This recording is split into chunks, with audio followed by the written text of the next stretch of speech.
Okay, your mic's hot now. Just make sure you say anything. It's all good, whatever you say. Yeah, because you're live. Oh, no, you sweet. No.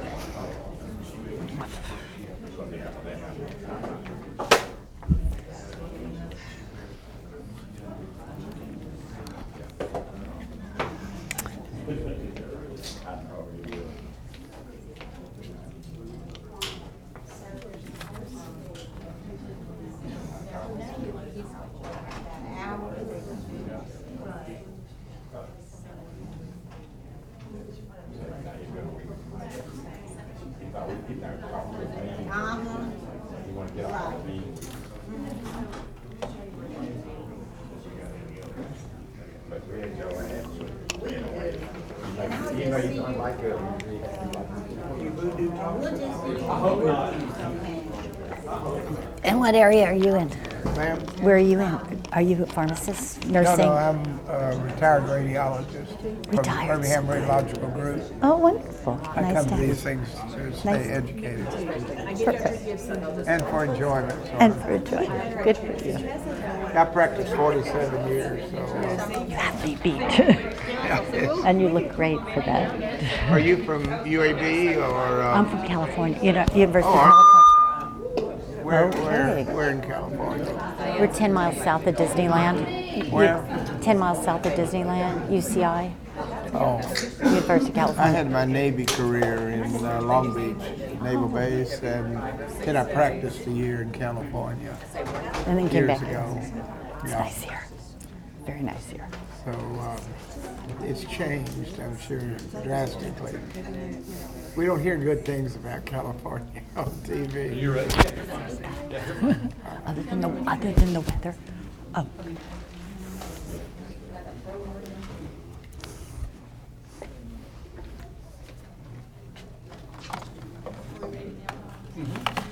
Good morning. Welcome. I believe, I thought this was only like number 4 or 5, but if I'm not mistaken, Lisa is saying it's like a 7 or 8 annual pharmacy conference.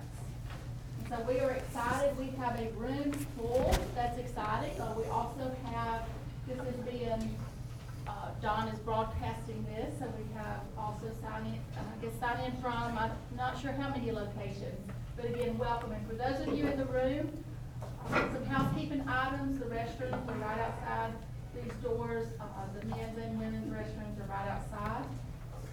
And also, as far as the CE, you will need to, for the evaluation, for those in the room, you should have certificates in your, at your desk or at your seat that you can go on to stdhscme.com and make sure you submit your evaluations online. And you will have 10 business days to complete that. But getting to the business at hand, again, welcome. And our first speaker today, and thank you, is going to be Professor, let me Wedrick. see if I can say this correctly, Wedrick. Perfect. And she is, in chatting with her before the program started, some exciting tidbits of information. She is actually the author of 2 books. She has over 35 years experience in pharmacy out in California. She's practiced in almost every setting with the exception of nuclear pharmacy and pediatrics. For most of those years, she taught pharmacy, nursing, medical students, and residents. While working her way to full professor, she again published several articles and 2 pharmacy books. She has given over 100 CE lectures. Specific areas of interest are helping develop safer and more responsible ways to deliver medications to patients, enhancing patient education, and broadening the perspective of her students. So with that, welcome, and we are looking forward to hearing what you have to say today. Well, thank you so much. It's a pleasure being back. You guys have a wonderful city and a wonderful state, and it's just a pleasure. So our first topic of business is opioid prescriptions, regulations, and abuse. And as you know, you are required to have this education, and actually I think that most of the states are now putting it in as an answer to the epidemic that we have. I personally have no conflicts of interest. That's too bad because people are very wealthy when they have conflicts of interest. Just a little bit of housekeeping to let you know that I won't stray very far from here since we are broadcasting to other locations. So the reason I'm not wandering is because I have to stay here. So our objectives today are to really look into how opioids became a crisis, some of the contributing factors to opioid crisis, listing and looking at some of the ways that we can treat pain, because certainly pain hasn't gone away, that are not opioids, and to provide some guidelines, tools, and support for prescribers and our other allied professions, including myself, and identify prescription pain relievers, which are the choice for abusers and some of the behaviors of abusers, and then we'll talk about overdose treatment and addiction treatment.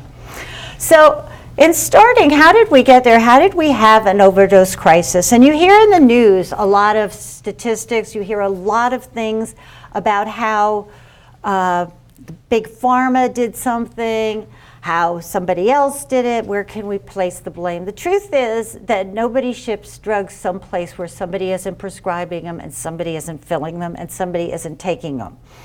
If we look at this graph here, we notice that the drug overdose have risen exponentially from about 3 deaths per 100,000 back in 2000 to over 9 deaths per 100,000, or threefold in 2014. In detailing from a more recent year, and the CDC does not have last year's data or the year before in compilation yet, in 2016, the data detailing drugs was about 63, almost 64,000 people died attributed to drug overdose.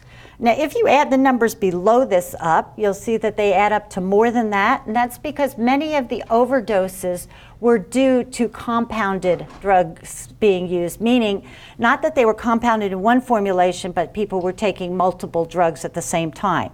So the overdose deaths to any opioid were about 42,000, whereas synthetic and natural in the same case were 15,000, and we had those involving methadone was about 3,000. Now, methadone deaths have decreased, and they're the only one of these statistics that have decreased in the last 3 years.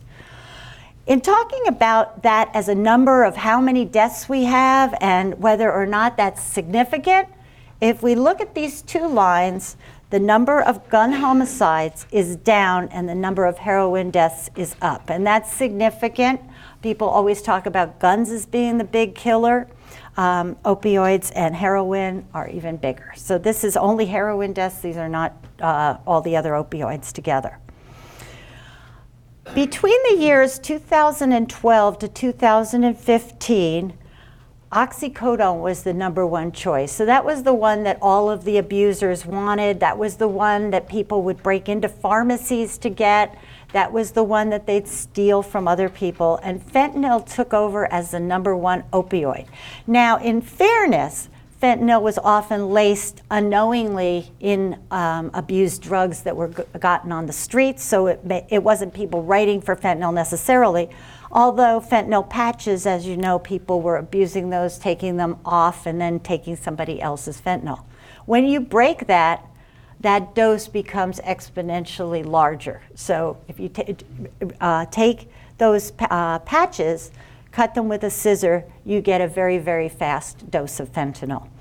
Heroin deaths increased threefold from about 4,500 in 2011 to over almost 16,000 in 2016. Cocaine ranked second or third among the top 15 drugs. And then methamphetamine increased. So when I said that these doses of drugs or these combinations of products, you could have somebody going up, down, and sideways in the same abuse. And the only thing that decreased, again, as I said before, was the methadone doses, drugs.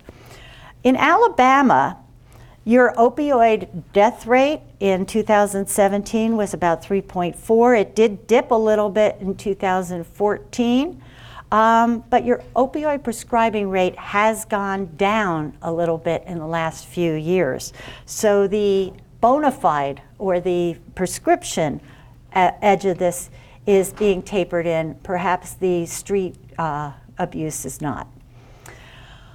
Well, as I said, people blame pharma, people blame a lot of things, but where did it really come from? Well, about 11% of the adult population feel pain in any day, and about 50% of the geriatric patients feel pain. But we're going to talk a little bit later about whether it's really pain or discomfort and what are we treating. We were mandated in the early 2000s, actually late 1900s, to treat pain as the fifth vital sign. But not only were we mandated to treat it as the fifth vital sign, but our scores and our accreditation was also linked to patient satisfaction, which was linked to our job performance.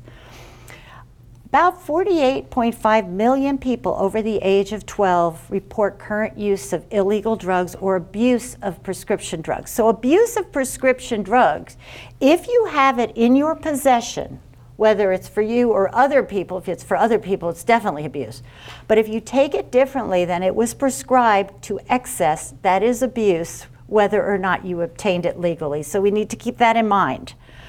Opioid sales rose about 400% in that small 15-year period, again, likely due to the idea that you had to treat pain and that you had to be good at treating pain, at least good enough to satisfy your patients. 21 million people of those 48 who abuse are thought to have substance abuse disorder, and about 140 people per day, that's how that statistic that I've given you earlier divides out, die of opioids.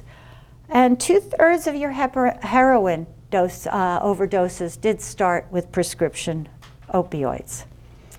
However, I would not necessarily blame this on drug companies, people, but I would start looking at the root cause, and that was a gentleman with good intentions who in 1995, as president of the American Pain Society, suggested that we treat pain as the fifth vital sign. In doing that, the mandate came back and everybody said, you know, that's a great idea. We need to make our patients comfortable. Everybody has to be pain-free. The mandate came down aggressively to eradicate pain, and doctors jumped on to comply. Hospitals went on to comply, and the accreditors made it a standard. So I would argue that perhaps our opioid crisis didn't just get it from a bunch of people on the street loving the way it made them feel, but people starting in the medical arena and then becoming addicted. Certainly when we look at prescribing drugs, when we look at filling drugs, when we look at administering drugs, especially opioids, we need to look at whether we are treating appropriately and whether we are prescribing appropriately. In most cases of acute pain, particularly when we're talking about procedures, recently broken bones, things like that, probably 48 to 72 hours of pain treatment is sufficient. But what do? We give them 30 tablets. They take 2 or 3, they're left in the bathroom. Who monitors anybody that goes into your own bathroom? And where do you keep your drugs? But in the medicine cabinet. Now, I'm not talking necessarily about people in this room, but you have elderly with grandchildren, you have friends of and neighbors that come over, and this is a ready supply to somebody who needs it, who feels they need it, I should say, or somebody that's going through the throes of withdrawal, or somebody that just happens to like the way it feels. It takes a different mindset from those people who really don't like the way it feels to those people who really like the way that drugs of abuse make them feel. So you might have somebody who says, I really didn't like taking narcotic, I only take it when I'm absolutely excruciating pain because it makes me feel loopy, it makes me feel drugged, it makes me not myself. And then you have people that will describe it as euphoric, people who describe it as getting out of their mind in a good way for them.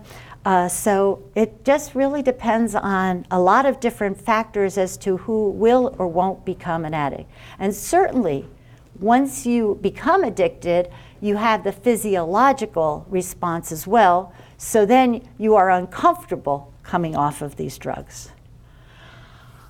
Most of the ER visits and a lot of compounding or contributing factors to the opioid epidemic is the use of other central nervous system depressants such as benzodiazepines.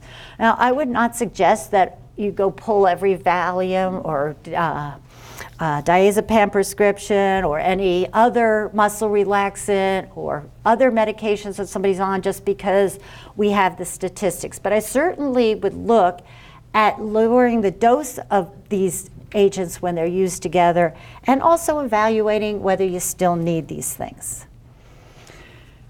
So that's the background. That's what happens when we put out a mandate and it seems like a good idea, and then we look at what are the repercussions. But what happens if we don't treat pain? I mentioned that about 11 million people a day feel pain. Most of our elderly, about 50%, feel pain on a regular basis. So what happens? Well, on the patient side, on those people that we are mandated to help, and those people that we went into this profession to help, we have a loss of functionality. If you can't move, if you don't feel comfortable, you don't move, you don't go out. You lose some of your social interactions, you get depressed, you feel isolated, you feel frustrated. There's sometimes a distress with the medical field because I told you I'm uncomfortable, I told you I'm in pain, and what are you doing?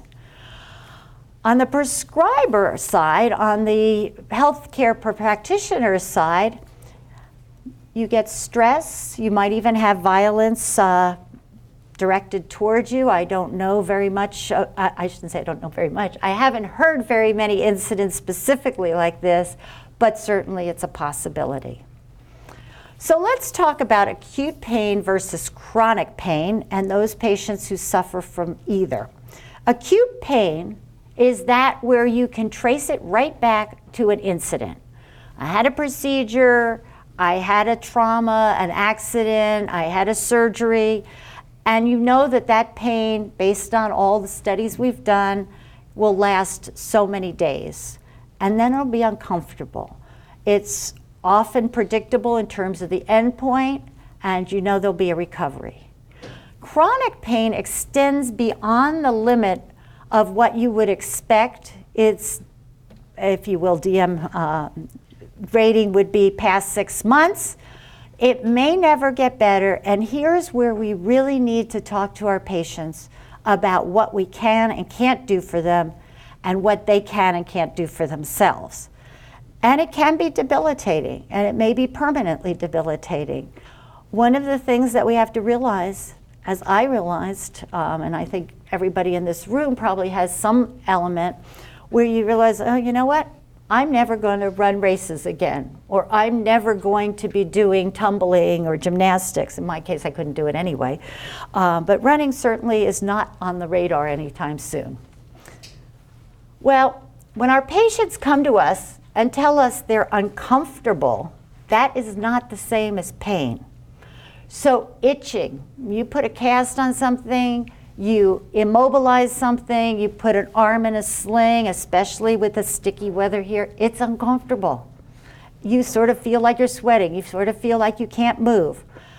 Positioning, the heaviness, oh, my leg feels like it's 100 pounds. Or unpleasantness, these are not treated by opioids. And while they are uncomfortable, they are not pain. Pain can be described as shooting, sharp, stabbing, pulsating. You also can tell pain by facial expressions and vital sign changes. So not your 1 through 5 group, but when somebody tells you they're a 15 out of 10, and they're sitting cross-legged on the bed with one hand, or one shoulder holding a phone and the other fingers doing a laptop, they are not on 15 out of 10. 8, 9, 10, you're writhing, you're not paying attention, you're having very short conversations, but you're not at a 15 out of 10. As soon as somebody goes over the top on a scale, you know that something's not working. Well, if we have real pain, what can we do to change how the patient feels, and how can we make them more comfortable? Well, the good old-fashioned ice, heat, elevation often helps take care of limbs and things where you're feeling that kind of discomfort, that kind of heaviness, that kind of itch or whatever. Pressure sometimes will help alleviate. Weight loss. When somebody comes in and says, my knees are killing me, if they drop 5 pounds, they'll kill them a lot less. They drop 10 pounds, often that will help. And that's, of course, not talking about the runner who comes in because they probably don't have that much to lose, but people who come in who are overweight, that will definitely help reduce that sense of discomfort. Physical therapy or exercise therapy. And a lot of people say, oh, my PT's over, you know, I don't have any more PT that my insurance company will pay for. The goal of physical therapy should be to teach you how to do things at home. And you can go home and repeat them or go to a gym and repeat them. They don't need to have somebody there monitoring it. And that's part of what they need to realize as they're going to physical therapy. Acupuncture has worked very nicely for some people. TENS devices, which are a little pulsating electrical device that you can wear and attach to various parts where it's hurting.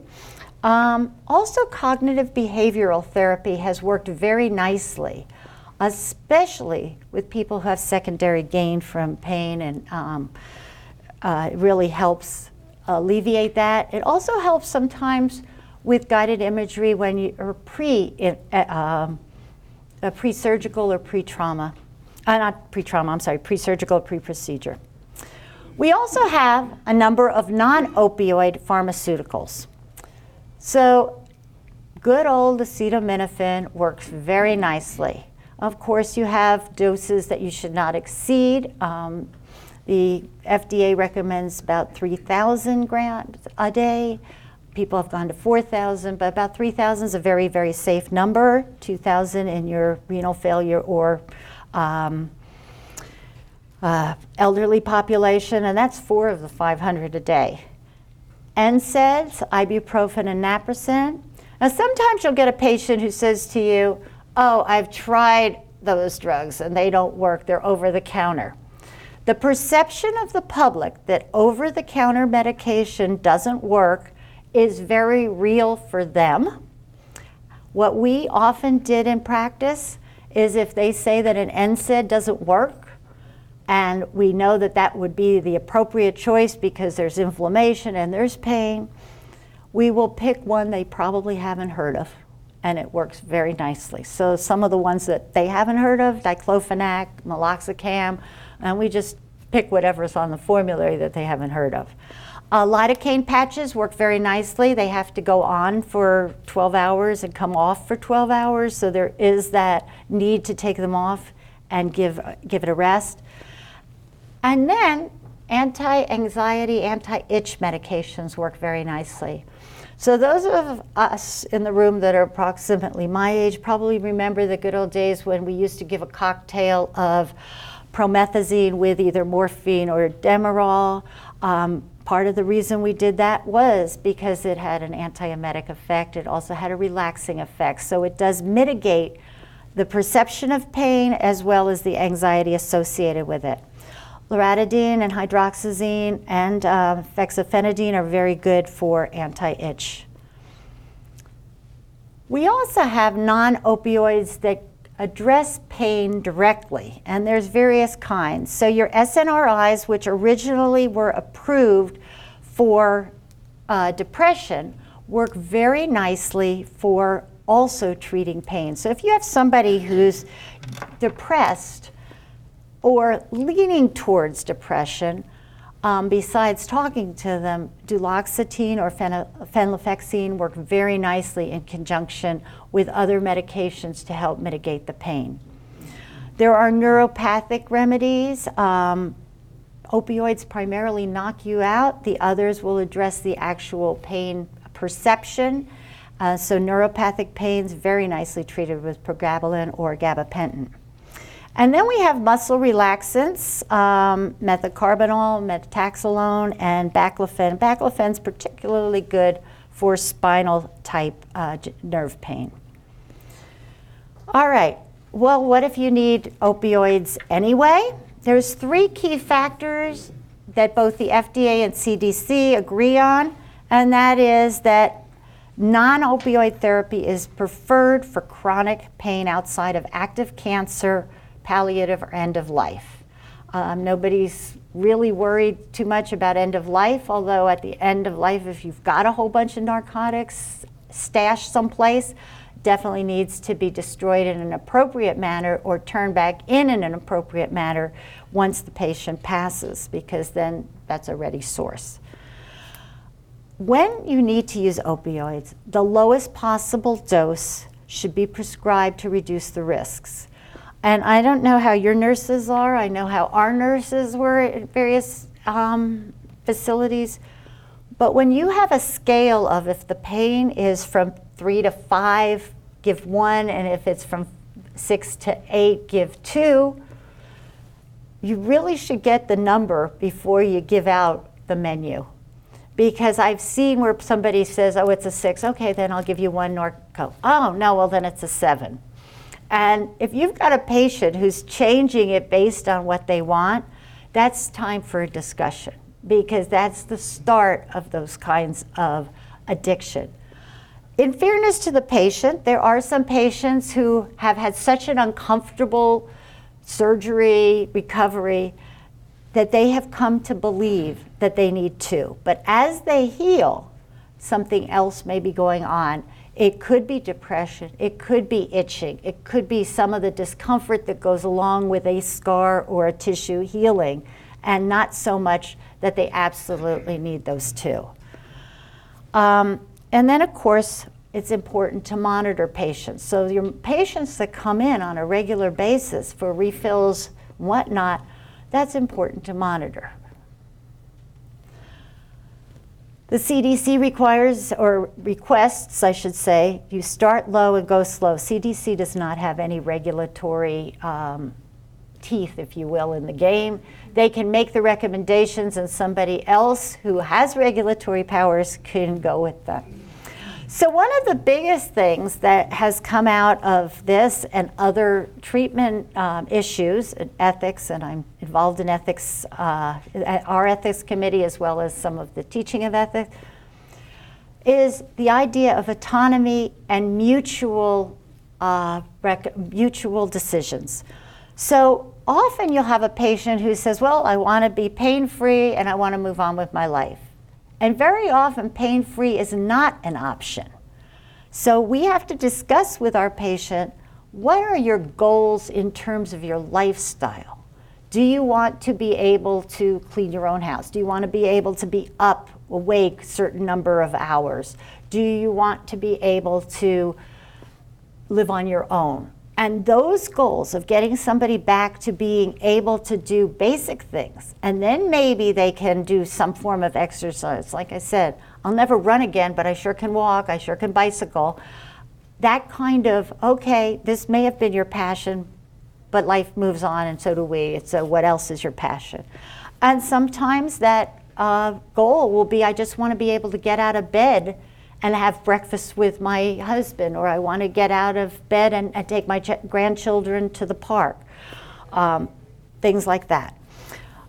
Also discuss the risk openly with patients about the risks of overusing opioids, the risks of side effects, drug interactions, and addiction.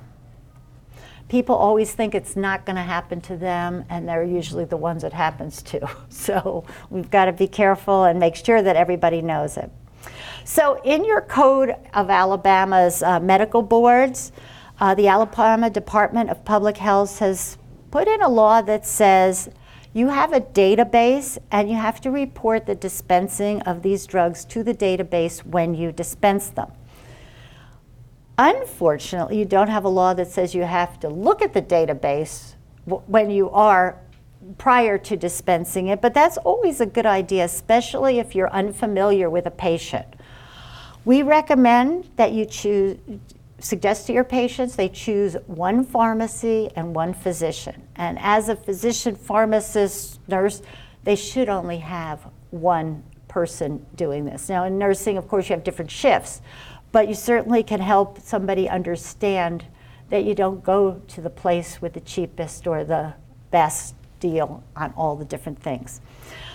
An interesting story, when I was, when medication therapy management first came into vogue as a discipline, if you will, in the pharmacy field, and we should look at everything and make sure that when patients come into the hospital, we know exactly what they have, and when we fill a prescription, we should know exactly what they've been on. One of our first patients came from a remote area out near Palm Springs. For those of you from Southern California or familiar with Southern California, we have Los Angeles as the big hub. About an hour on a good day south of there is Orange County, and an hour on a good day directly east of both those places is Palm Springs, Hemet, and some of the desert communities that you're probably familiar with. It's 2 to 3 hours on most other days. So we had this lady come from one of the remote sites. She was elderly, I think she was 85 or somewhere in that vicinity. Her husband was extremely disciplined, extremely diligent, and made sure she got all of her prescriptions exactly how they were written. However, he also liked to be frugal, and so he went online, he was very computer literate, and found places for her to get all of her prescriptions at the least cost. Well, when she came to us, because she had rheumatoid arthritis and she had some other pulmonary disease and she had a few other things going on, she came to us because she had fallen getting from her car to her wheelchair. She had no fewer than 4 opioids and no fewer than 4 muscle relaxants on board. Different pharmacies, different mail orders, and of course, all he's doing is taking notes and writing it down. So you see how this can happen. I said, if I was taking that, I'd have fallen too.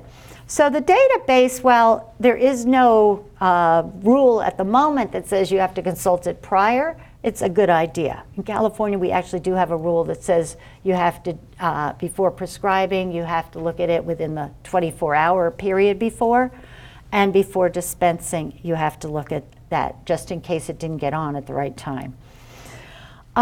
You also, in Alabama, have a law that allows immunity for administering and or dispensing naloxone. Naloxone may or may not be covered on an insurance plan, but it is a good safety net, and you should offer it to the patients. Alabama board does recognize the need for opioids and does encourage appropriate use. So while they have these safety nets, it also recognizes that you have to practice whatever your field is and that opioids are appropriate.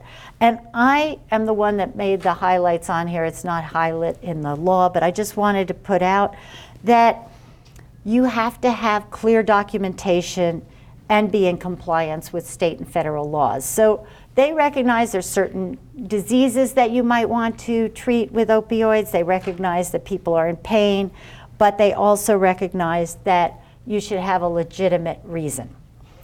So what does documentation mean? Documentation does not mean I ran into Mary in the hall and her regular doctor's out of town and she needs more, pick a drug. Documentation shows a treatment plan. A treatment plan has many legs. It has a before, after, and during. An informed consent that the patient does know that you're treating them, does not give you specifically what the informed consent needs to look like.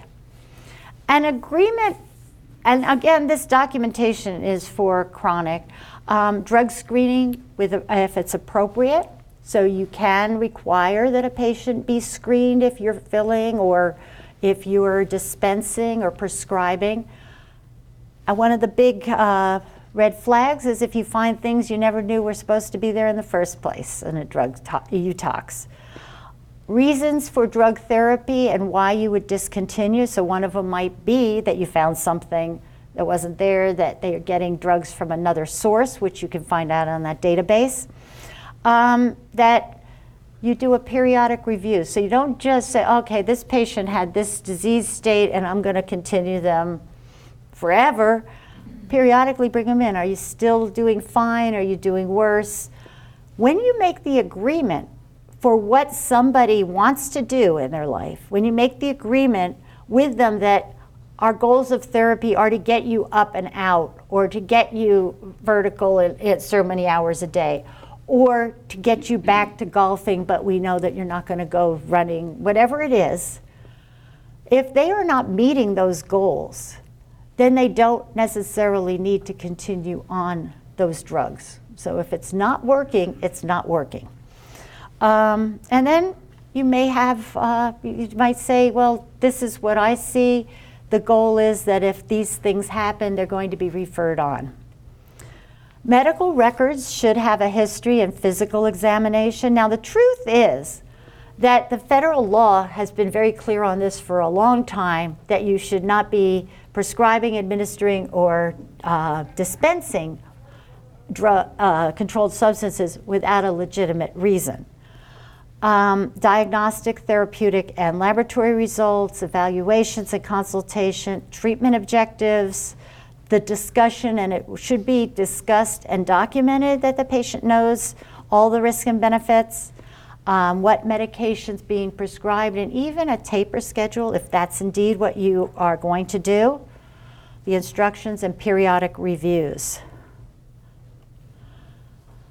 CDC suggests that you go low, start with a short acting for acute pain and naive patients, and not until they have demonstrated a chronic need should you be going with something that is extended release product. So we used to say, well, it's much more convenient in the hospital if we give them twice a day. No longer is that the rule of thumb. They should be on a as-needed basis. Certainly you don't want to wait until they're dying of pain, so to speak, but they don't need to be on something that lowers the level on a chronic basis that can't be pulled. So when you have a PCA or when you have a drip, that isn't a lifelong option. You're going to taper off of that at some point and then taper what you're tapering off.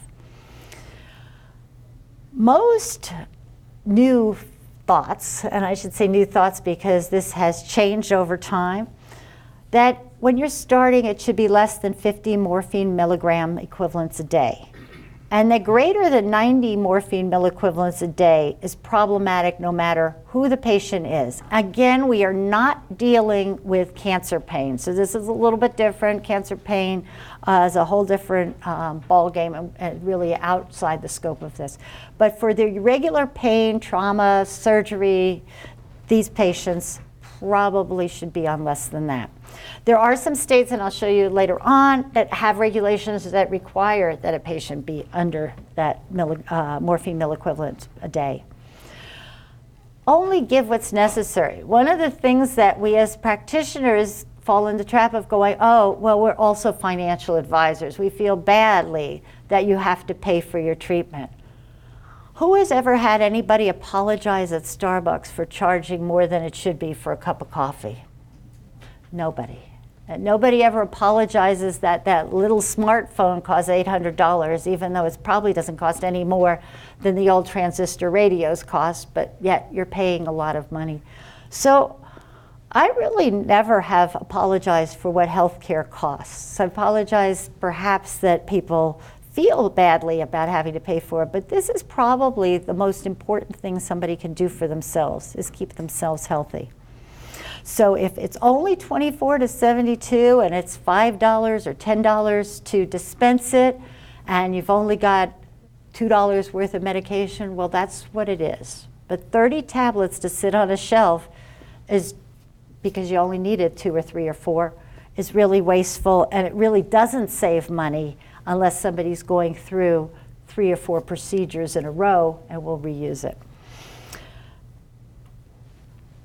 So I said that there are some states and some insurance companies that have guidelines: Ohio, Utah, Washington, and New York City. And it's interesting that New York City has its own rules aside from New York State, but they have official guidelines on what you can and can't dispense.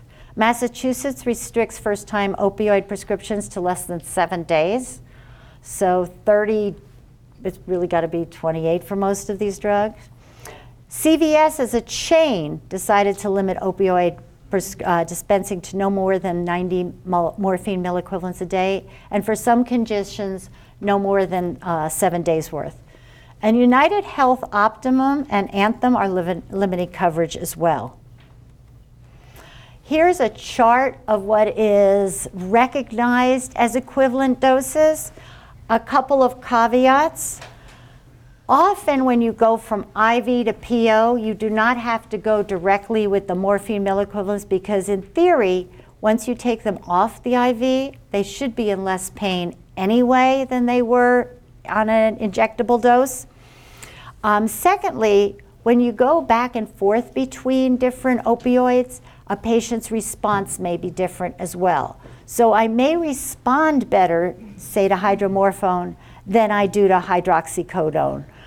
So it may not need to be a direct milligram conversion factor. I put this in just because it's probably one of the most comprehensive of all the rules. And I just want to note that not only have they delineated between minor pain, moderate pain, and severe pain, and extreme pain, but they have also put prescription totals and how much you should prescribe and what it looks like in terms of the number of commercially available tablets that you would have, so that you can see, and it makes it very easy for practitioners as well as anybody else who wants to look it up. You'll also see that they document at the end what they're talking about. For instance, molar removal, that dental pain at the top, no opioids. How many people have ever been to the dentist for a procedure and not gotten at least the offer of a narcotic prescription? So it's very interesting, and they consider laparoscopic surgery, any same-day surgery, as minor or moderate pain. All right, so methadone is not only used as a treatment for addiction, it is also used in some patients as a pain reliever. Methadone's a long-acting drug with a very interesting and different pharmacokinetic. The different pharmacokinetic is it's unpredictable. In most drugs, for most patients, the variation between the average length of stay in your body, or duration of action, or from the absorption to the elimination, is relatively small. So if it's a 4-hour, you might be a 3 or a 5, but you're not going to be a 10. Methadone, on the other hand, can be anywhere from a 4-hour duration of action to a 48, and it's hard to predict going in what it's going to be. Part of the reason that it works so nicely for patients who are addicted is because of the 48 hours. Whether or not you feel that kind of la-la, it does stick to the receptors long enough so that you, in theory, don't need your next fix. And I say in theory because we're seeing that a lot of patients supplement methadone with things they shouldn't be using, but that's a whole different discussion. It's also highly protein bound and lipophilic. And for those non-pharmacists or people who have not remembered their pharmacokinetics, highly protein bound will be affected by how healthy you are in terms of your overall albumin, your overall protein levels. So if you're existing, let's say, on a lot of carbohydrates and not a lot of protein and substance building, you're probably running through this and you're getting higher effective doses, if you will, than somebody who's, if you will, normal, healthy, standard body. Lipophilic, meaning that it does bind to fat. So if you have a higher proportion of fat, you'll get a longer duration, but it might take more to get the initial fix, if you will. The other thing about methadone is while we have these morphine milliequivalents on other drugs, this is all over the place. So the conversion is anywhere from 8% to 30% of the morphine milliequivalents per day. So that's quite a range. It's quite a variation. Methadone does have the fatal respiratory depression, but we're putting that on everything anyway. QTc interval prolongation. So if you've got other drugs that have QTc prolongation, it's going to exacerbate and prolong that. You do have a risk of addiction with methadone, and you do have neonatal withdrawal syndromes, and all of those are black box warnings on methadone. If one were to use methadone in conjunction as a cocktail for somebody in chronic pain, one needs to just be very careful and review that on an ongoing basis so that you see where your levels are. Again, starting very slow and going up very slowly too. What do abusers look like? So everybody thinks of the guy on the street with the needles that you see on television. They really do exist, believe me. But we have drug abusers that come in all sizes and shape, including the athlete. It could be boys or girls. That just happens to be the picture I chose. Could be professionals, could be teachers, could be our support staff, students, the elderly, not just the nice young man sleeping on the street there. If one were to predict abusers, and as I said, they come in all shapes, sizes, races, and other demographics. Younger age, probably because they kill themselves through substance abuse by the time they get much older. Back pain. Back pain's a good one because there are no studies to really say, oh yes, you're right, or oh no, this is not my diagnosis. Lower education, unmarried. Unmarried is a big thing in terms of the psychosocial effects of pain. So if you've got somebody that's single without a support, that may be part of their depression. That's something to look at. Address not within the local area, excuse me. When I say address not within the local area, if somebody comes to a pharmacy or a physician, let's say 30 or more miles from here, and they're asking for an opioid, probably not. Probably doing something they shouldn't be. When I was working outpatient,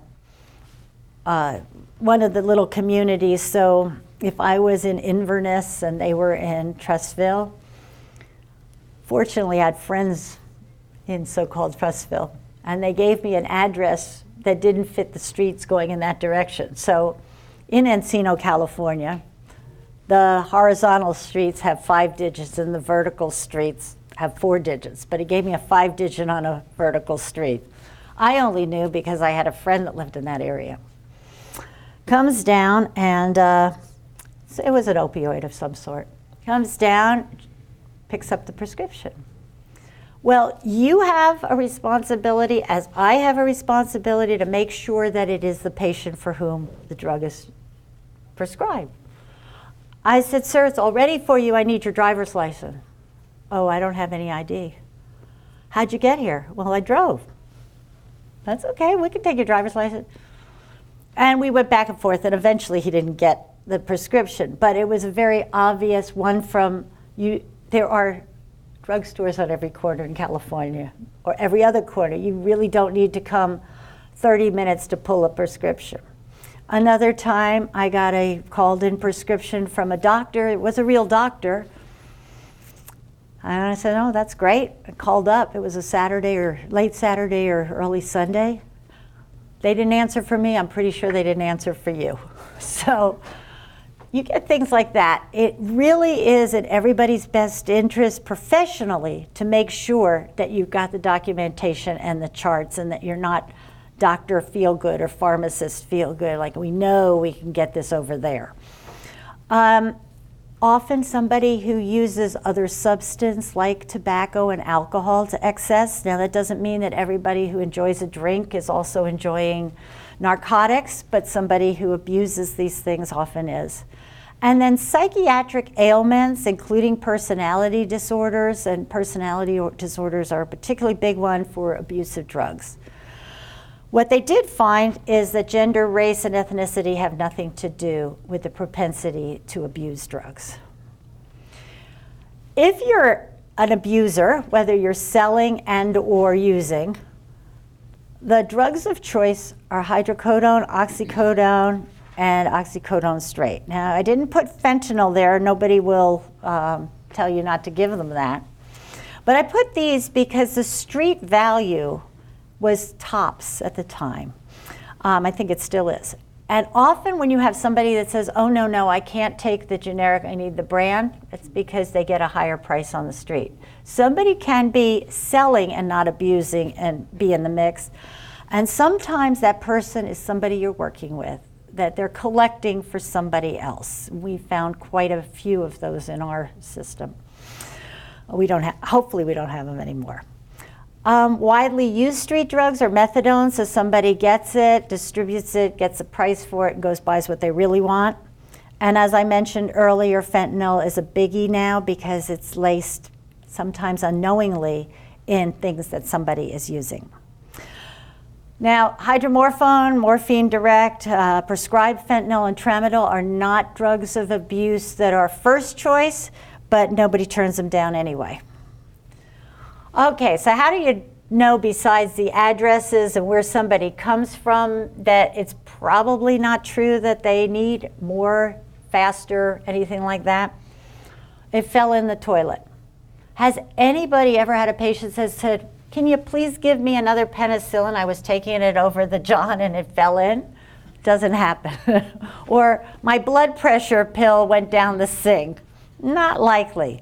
But narcotics, people take them over the toilet all the time. It's just fascinating.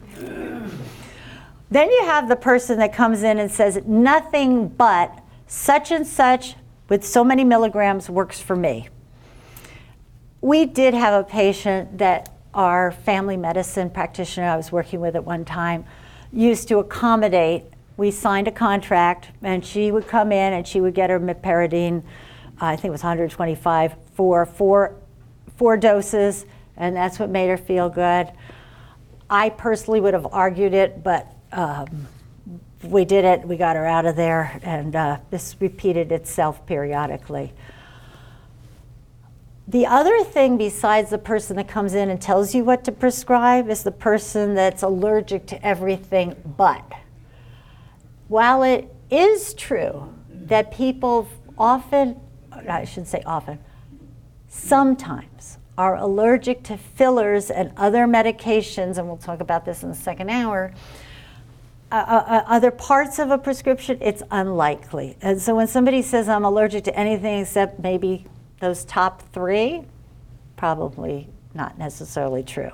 Especially when somebody picks a drug that's related to another drug and tells you they're allergic to it. And then you have the people that travel.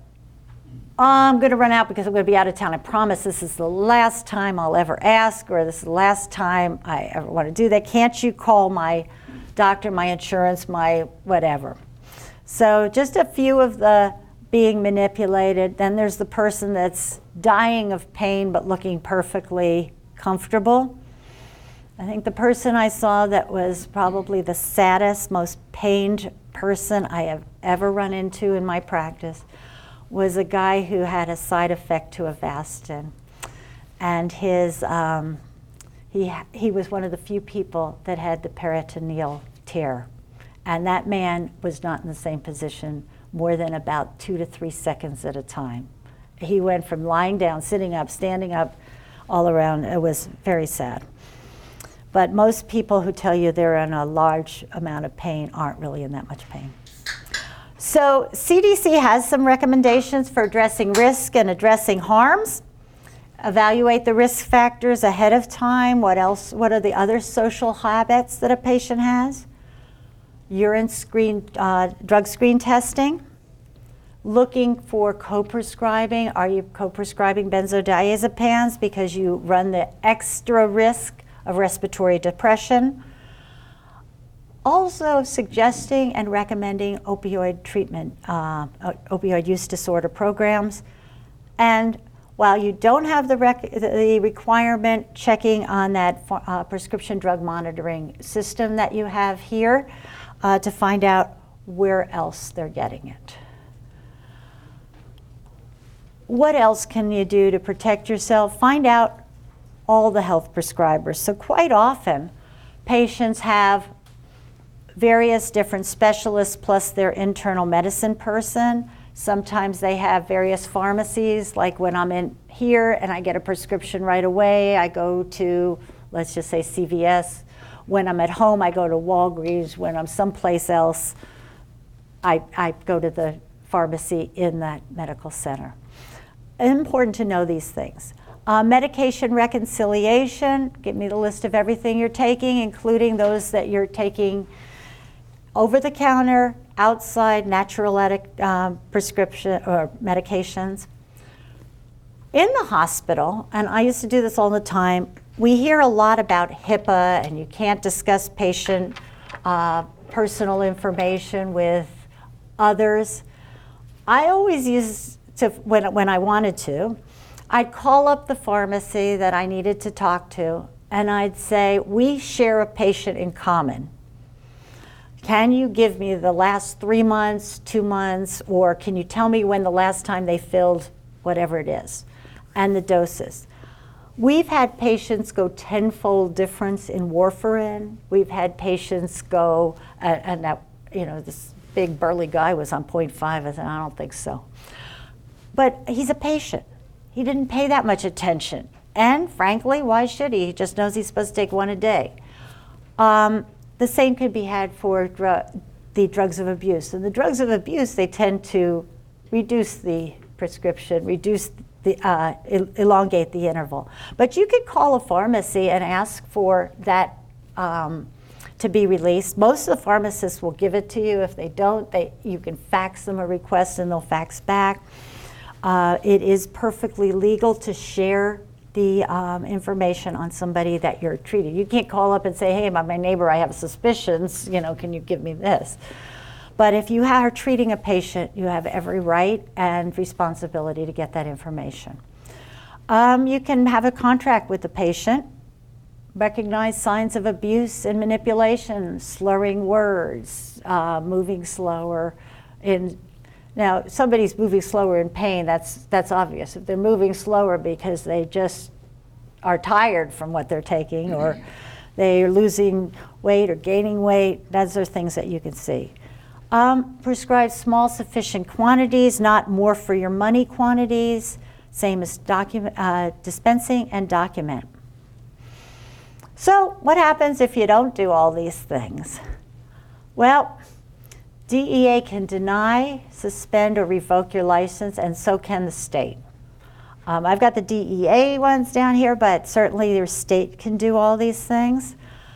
And one of the big ones, it's very obvious if you're breaking the law, you're breaking the law. But the one that's a little bit more subtle is you've committed an act which would render the DEA registration inconsistent with public interest. So your pharmacy has a DEA permit because in the public interest, you are dispensing something that's necessary. Your hospital has a DEA license for the same reason. You as a prescriber have a DEA license for the same reason. But if you are misusing it, that can be pulled. We had, a while ago, we had a doctor who was not in psychiatry. He was actually in plastics, which I guess is a form of psychiatry, plastic surgery. And he was prescribing uppers for his teenage children's ADHD. Well, first of all, that's immoral at best, also illegal. And really what he was doing, which was really illegal, was he was prescribing these under his children's names for his wife's weight condition, which probably didn't exist. I never met the wife. Those, if you fill them, you are as neglectful and as culpable as the person who writes them. Defining public interest is complying with the laws, is, again, if you haven't documented, that's your protection, but knowing why you're prescribing, why you're administering, why you're filling. If you don't have a condition that requires this, then you shouldn't be doing it. You should be questioning it, and we all have a corresponding liability. So, legitimate medical purpose. Professional treatment of a legitimate condition that's, and if you are prescribing something or doing a favor that is not considered part of your professional responsibility. If you're filling something or dispensing somebody and you have a partnership, as long as you can recognize the patient and you read the history, that's a little bit different. But if you're just doing a favor because it's inconvenient for me to see my own doctor, or I just want you to, and you're a nice guy or a nice gal, that's not okay. You can no longer, and I say no longer, it's been a while, but some of you may be around my age, you can't write a prescription to fill office supplies anymore. It used to be for office use, and you'd write a prescription and pharmacy would dispense it and it said on the bottle for office use. Now you have to go for a 222, which is a triplicate that just sends a copy to who's got the supply.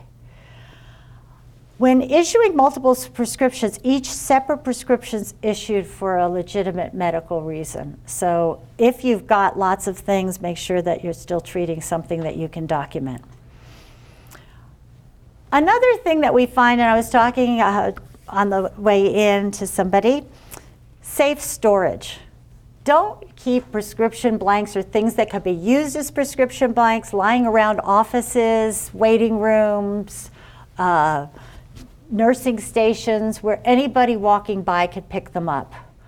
We were talking earlier and I said to Linda that I used to walk around and it just seemed to jump out at me. I could find these things just walking through I could find drugs, I could find syringes, I could find pretty much anything, walk any floor. And I went in one time to the nurse manager, or the director of nursing, I said, come take a walk. And it wasn't really it was like fishing in a barrel. You just walk in any nursing stations, you could find these things. We've gotten better.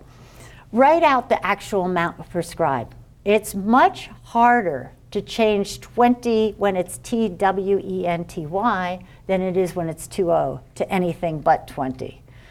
You can put a 1 in front of 20 and make it 120, but it's much harder to copy the script and make it 120. Don't use the prescriptions as notepads or pre-sign them. We had a doctor who was letting somebody who was not licensed see the patients and write on the prescriptions. He had a whole bunch pre-signed. Do assist pharmacists when they call. This isn't just a plug for my profession. It is our mutual responsibility to make sure that something's right. And often a pharmacist can be your safeguard. Technicians are my safeguard. But certainly this communication is very, very important. And then report concerns immediately. Your DEA field office phone number is down there, the 205-321-1300. I will tell you that I have on occasion called our DEA field office, and they are wonderful. They didn't take my name down, my number, and I saw them the next day, so don't worry about that. If you have something that you need to report that's real, and I'll tell you, I called because I had questions. I didn't call because I had a specific thing that day. Somebody else has, but I didn't. But they will answer the questions, and they're more than willing to help. In fact, sometimes they'll even come down and tell you what the addicts do, which is kind of fun. And use tamper-resistant prescription pads or prescriptions Pharmacists have a legal mandated corresponding responsibility and liability, as do nurses, to make sure that the right drug gets to the right patient for the right reason, that it's legitimately written, that the prescriber's registered, that we get the right dosage form, the right dose, etc. So we're working in partnership. Nurses also have a corresponding responsibility. I hate it when somebody says, oh, what's this drug used for? I didn't mind when they said it. I minded when it was 2 days after it was prescribed and they'd been dispensing it all along. Encourage alternate means of pain relief. So the first time you go into a room and a patient says to you, I'm in pain, don't just reach for the, oh good, you have an order here for whatever it is. You could say to them, well, would you like to get out of bed and walk around a little bit? Maybe you're tired, or maybe you're uncomfortable. And again, as I said earlier, don't encourage pain assessment based on desired outcome. You're not a 7 because you get 2, but you really were a 5 and you only get 1. Social workers, I understand there were supposed to be some social workers here or other adjunct professionals. I have to tell you, you guys hear secrets more than the rest of us. So physicians, well, have an overall general practice in a hospital. Nurses spend more of the hours per day with any particular patient. But social workers, case managers often will hear things from the patient, setting up discharge and talking about the situation, where sharing that with the team can be very helpful. Pharmacists may hear things too, but it is important that we collaborate with each other and share information that may be pertinent, especially when we're dealing with the opioid crisis. So sometimes people will say, well, the insurer will only pay for whatever, long-term medication, they're not paying for as you need it medication, or they're only paying for 30 and I'm only giving 6.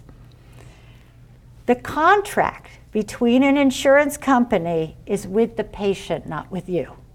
The insurance company is reimbursing you, but what they pay for is between them and the insuree, the patient. So if I go with a cheap insurance, or I go with an insurance that does not pay for whatever it is that I'm seeking, yes, maybe we can get a prior auth, but also the patient has the ability to pay. I always hated it when somebody said to me, you won't fill my whatever. I'll fill it, I'm just gonna collect for it. If you write something that's appropriate and the insurance company isn't paying for it, that's between the insurance company and your patient. Sometimes you'll get involved because sometimes there's a reason, sometimes it's not on formulary, but if it's a quantity or if it's an unnecessary piece, keep in mind that you didn't pick the plan. Disposal of controlled substances. So I don't think anybody here has ever gotten a phone call on July 4th. You might want to come down because I, from Environmental Services, are standing at the dumpster right outside of the psych building looking at these things with a C2 on it. Yeah, I'll be there in a minute. Don't throw them in the toilet. Well, toilet's better than other places, but don't put them out in the general trash.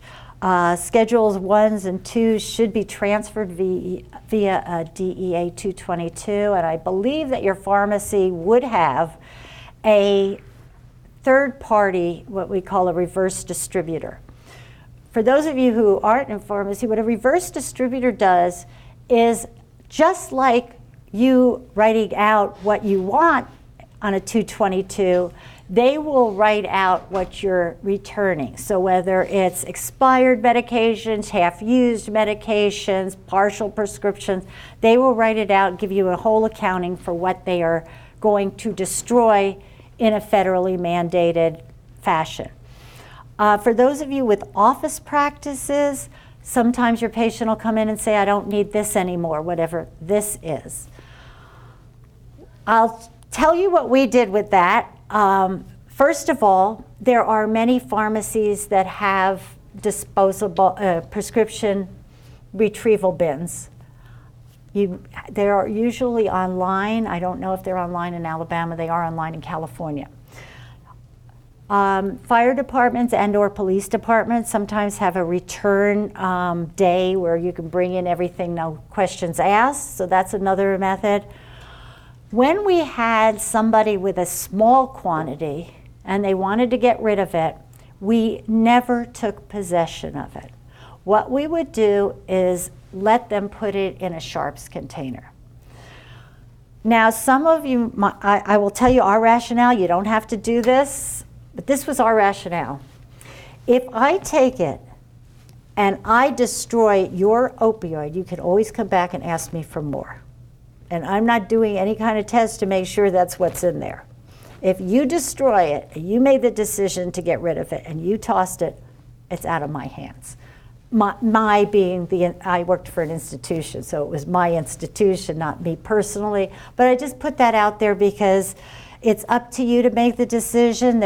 I'm not a lawyer, and there's no right or wrong necessarily, but don't put them in some place that somebody else can find them is the big thing. So we talked a little bit about naloxone, which is the safety net. It's getting a lot of publicity. You have a standing order, so essentially that means that any pharmacist can offer it, dispense it, and collect for it. You can ask a patient if they'd like you to make a naloxone prescription. What's interesting is I just read a statistic that said that it's about 1/3 of the prescriptions are given with naloxone.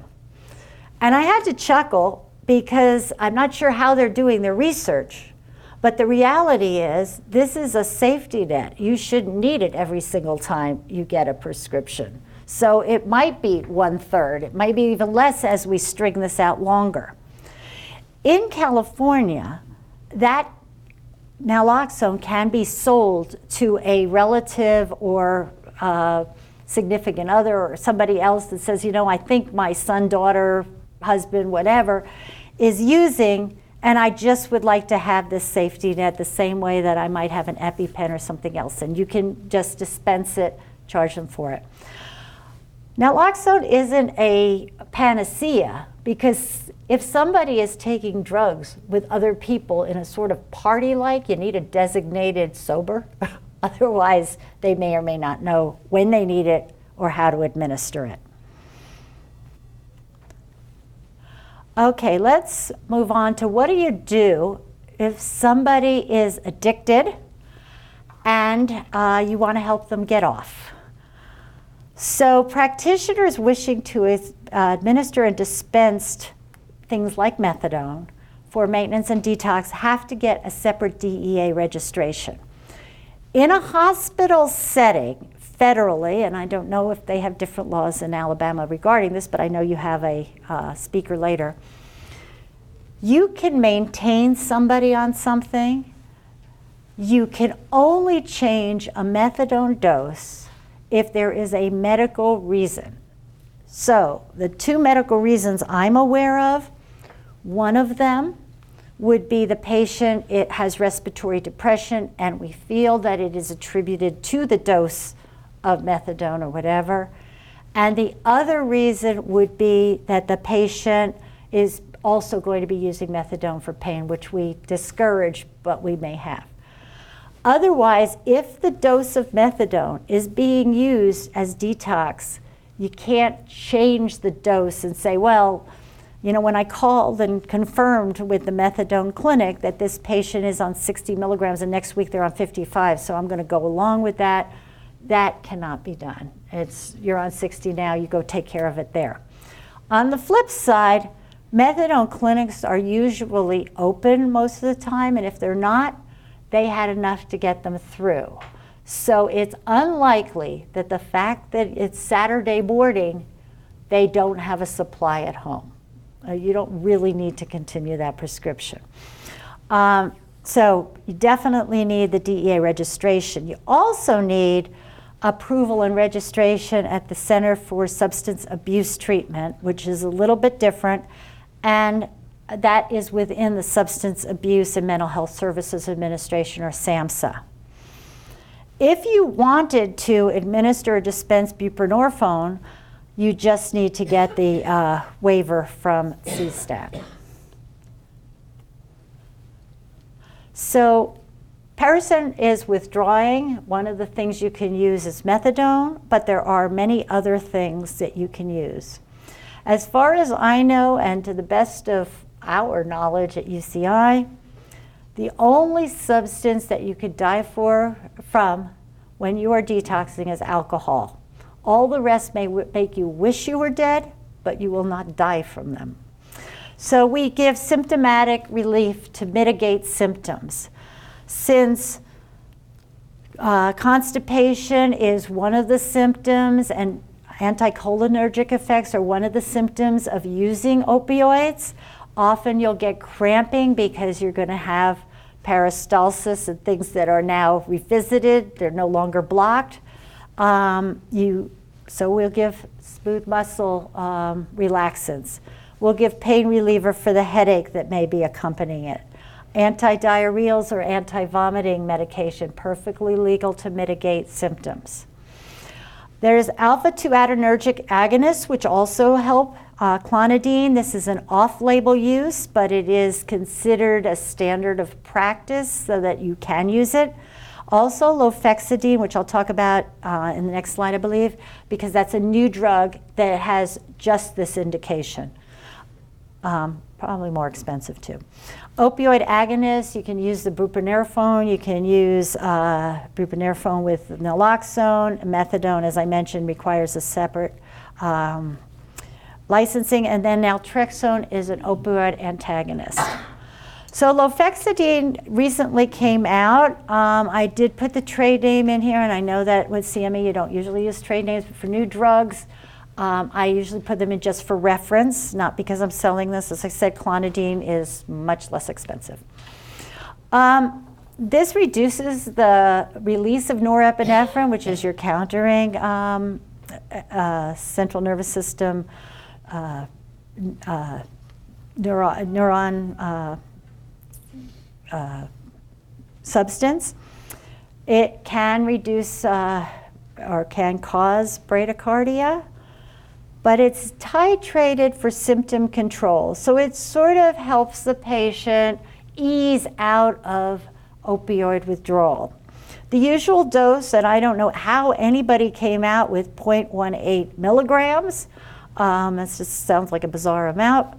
But basically, you give 3 of these tablets 4 times a day for the first 5 to 7 days as the patient is coming down off of this, and then you slowly ease them out so that you can increase it if they need to or decrease it, and then as the days go on, decrease it by 1 tablet per dose about every 2 to 4 days after the initial period.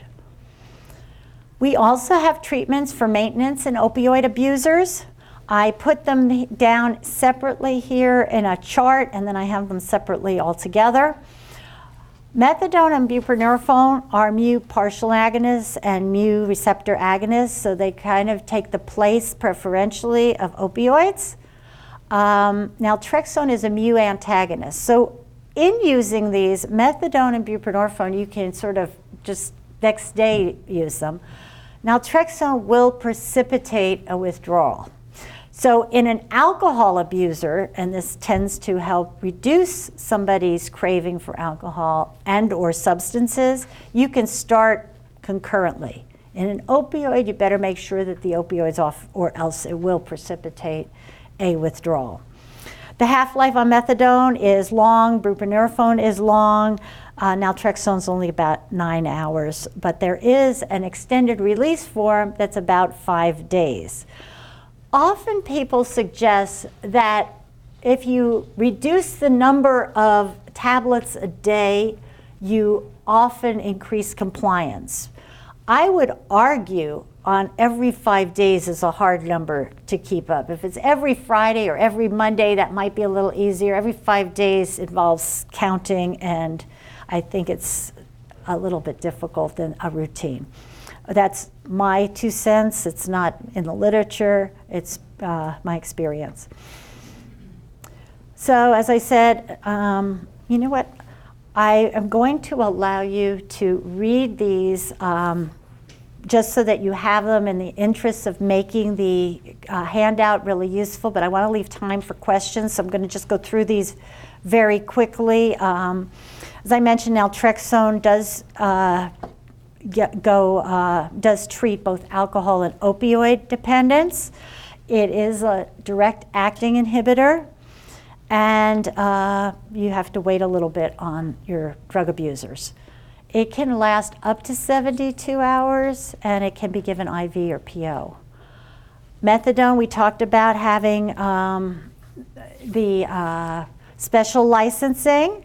It does have a lot of drug interactions, particularly cytochrome P453A4. It does have quite a few black box warnings, and I put on the bottom some of the most common and potentially co-prescribed drugs, so antiretrovirals, some of your older anti-seizure medications, modafinil. Sometimes your patient is on something to put them down and then something to lift them up. St. John's worts, grapefruit juice, things like that. Buprenorphine, C-statin DA authorization, but you must confirm with that counseling is available. Very rarely do the drugs alone help a sustained lack of use. Buprenorphine can be given sublingually, so that's kind of a nice little perk for that.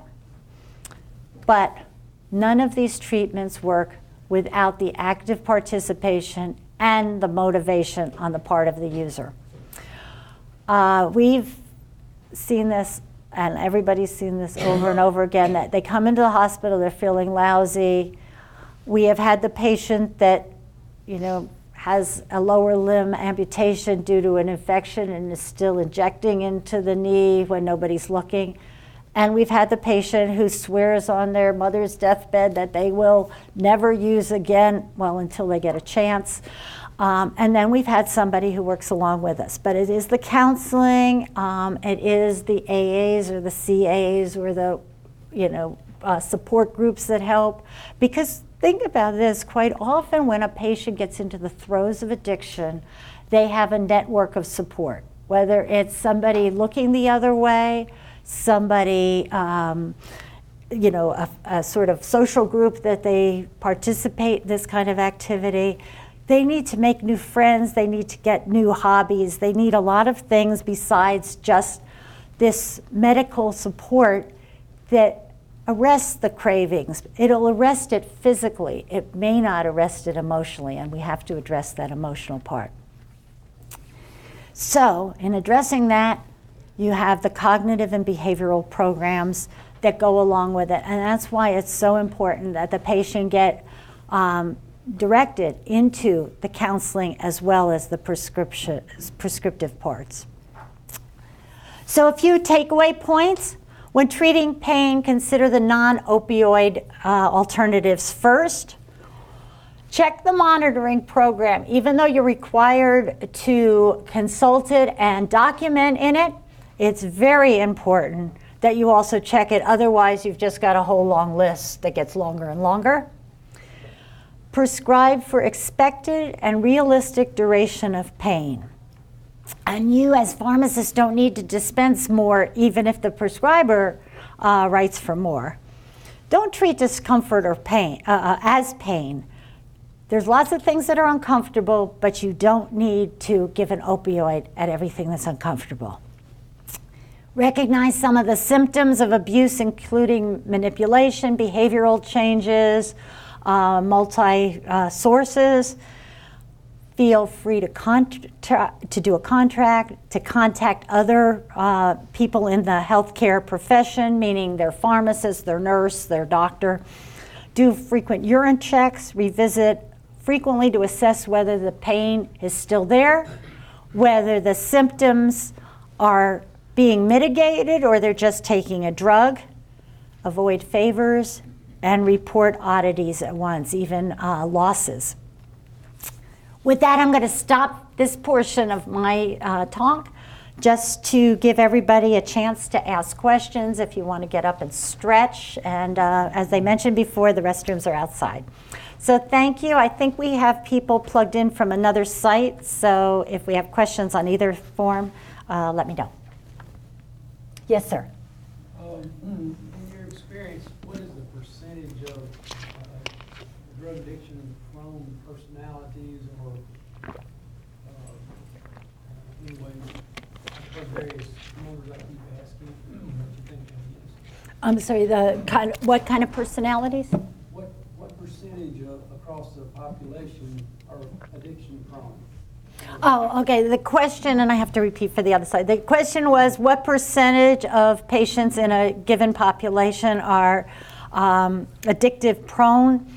I've heard numbers from 2 to 3%, and I've heard numbers as high as 10. I don't know a percentage, honestly. I think, what numbers have you heard? Well, I heard 15%, and then someone said they thought it was 50%, so I don't know. Well, the numbers that he's suggesting are 15% to 50%. I don't know that it's necessarily that high. It might be as high as 15 to 20%, but I don't think it's 50%. Now, if we talk about just physical addiction of opioids, it is quite possible that somebody who takes it for a sustained period will have the physiological addiction. A physiological addiction is not, I want it, the psychological addiction being, I want it, I like the way it makes me feel, I'm craving it, I'm thinking of it nonstop, as much as every time I cut back, I have diarrhea, pain, shakes, those kind of things. And that physiologic may be as high as 50%. I wouldn't know, but I would think, having worked in psych for a long time, I think that would be address more of where the 50% came in. But I think your patients that are psychologically love the way it makes them feel, whatever that feeling is, would be on the lower numbers. And for those of you who have not witnessed or talked to a lot of people in addiction, long-acting drugs don't help that psychological addictive part of addiction. And the reason it doesn't help is they like that kind of on-off switch type of thing. So when you have methadone, you don't get the, it just kicked in, oops, it just kicked off, I need it again. And you will, with something like methadone, mitigate those physiologic concepts, but it often doesn't address that, I want to send out for it. Does that make sense? Isn't that, okay. Any other questions? Another comment. Okay. I'm an ER physician, and it used to be that we could frequently limit prescribing narcotics by giving a patient a tablet now and maybe 2 to go. But that's really become unpopular or illegal or something. But that would really reduce the number of prescriptions that get written. Okay, then the comment was, and it's a great comment, is while restrictions have tightened in prior time, we used, as a ER physician, we used to give 1 now and 2 to go, and that would be the end of the prescribing. The reason, one of the reasons I'm sure that that came as not okay, is because they'd come out of your emergency room and they'd drive down to Grandview or to the other St. Vincent's or whatever else you have around here and get the same supply. So now you could write the 2.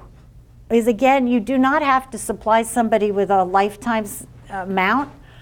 And if you prescribe 2, let's say, and that's a reasonable number, they have the choice of filling it. If they fill it, it goes on the prescription drug monitoring. Now if they go down to Grandview or they go over to the other St. Vincent's or whatever other systems you have here, and those are the 3 I've seen on the road, you know that they're multi-sourcing. But we've seen them. We used to see a lot of the prescriptions, and I'll tell you, as a pharmacist, I worked at it was Save-On at the time, a drugstore that was right behind Marina Mercy. Marina Mercy did beach accidents, so your ER saw a lot of broken necks and then, you know, sunburns and stuff, and occasionally the traditional things. Well, it got to the point on one of the particular drugs that I could tell when the guy was walking down the aisle. He didn't even have to get to the pharmacy. So one night, a true story, I said to the gentleman when he got to the pharmacy, I said, "We don't have it." He looked at me and said, "I haven't shown it to you yet." "Oh, you're right. Show it to me." And he opened his wallet and tucked in there, not like an antibiotic. Because an antibiotic, you know, it's shoved in the coat pocket, it's folded someplace. This was neatly folded underneath all the ID. He pulls it out, unfolds it, shows it to me. I said, "Yep, we don't have it." He says, "Did you know what it was ahead of time?" I said, "Yep." He said, "How?" I said, "I'm not going to tell you how, but if you get out of here, I also won't report you." So what would happen is your intentions were great. You know, you're going to give the guy this, save him a trip to the drugstore. We've got 2 on board. You're going to be good for the night. And then he would go to the next farm, you know, he'd fill it and then go to the next ER and the next ER, especially for lower back pain. That was a good one because you really can't find it, if you will. And so that's what they would do. So that's why that emergency room supply, get well presence have gone the way of the wayside. Any other questions? Okay. Now I just have to get started here we go. And in between the sessions that Professor Wedrick is going to do, for technicians, at this time, you will exit, if you so desire, to room 3, which if you go out that back door, take a right, immediate right, and then another immediate right to that classroom. We have a program that's going to be specifically for you regarding your med safety. And we're right now. I'm going to get some water. The pharmacists and other professionals will remain here in this room, getting ready for our next session. And if you will notice throughout the day, if you need to take a break, please do so quietly, because we did not build in breaks nor lunch formally into our program, so that we could keep our program to the shortest amount of time. So you just get up. We will have a working lunch, so to speak. You will get your lunch and then come back and we will resume our presentations and CE program. Are there any questions? Okay, technicians, again, and I'll be happy to show you where that room is. And just pay attention to your program, but these will provide the required reports you will need for your certification, your med safety and the patient safety. Is the lunch in here? Yes, everything is in here. In here? Yes, sir.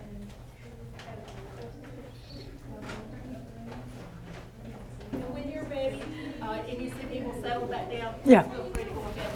I will do that. Actually, I'm going to run back and get a Bring something to you. Diet Coke.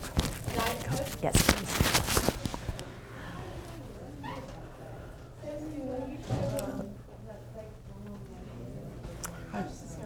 I work retail, and Oh, good. what we do, we have a strict controlled substance policy. Like when somebody walks up, we have a checklist that checks, the techs have to check off. Like, are they slurred speech? Do they look like they're intoxicated? And so we can mark that and refuse to fill it, or if they're in groups. And then every controlled substance that comes in, we have to check PMP. We have to document it on the prescription. We check all driver's license. We have to document that number on the prescription. And it's Wow. almost open today. Thank you. Oh, no, you couldn't. I feel like we're stricter than state board, but yeah, we have strict. You know what? That's so simple. Because we used to. And one that I told you with the addresses. Yeah. Same thing local. If they don't have a local address or a local doctor, and it's not in our area, we have a specific mileage then we don't fill it. And then we have to get a diagnosis if it's like like chronic treatment. Like if somebody had a tooth pull, they can just, if it's only for 15 tablets of Norco, then we can just document dentist or pull tooth. But if it's for 30 tablets or more, we have to call the doctor and get a diagnosis and document it. Why is it tell them to put, when they do a discharge, is to put the diagnosis of everything? If you don't have a diagnosis, why is it there? Because you don't have things. We'll talk a little bit about PPIs here but that's so great. And the chronic pain is not a diagnosis. There you go. Yes, good. Thank you.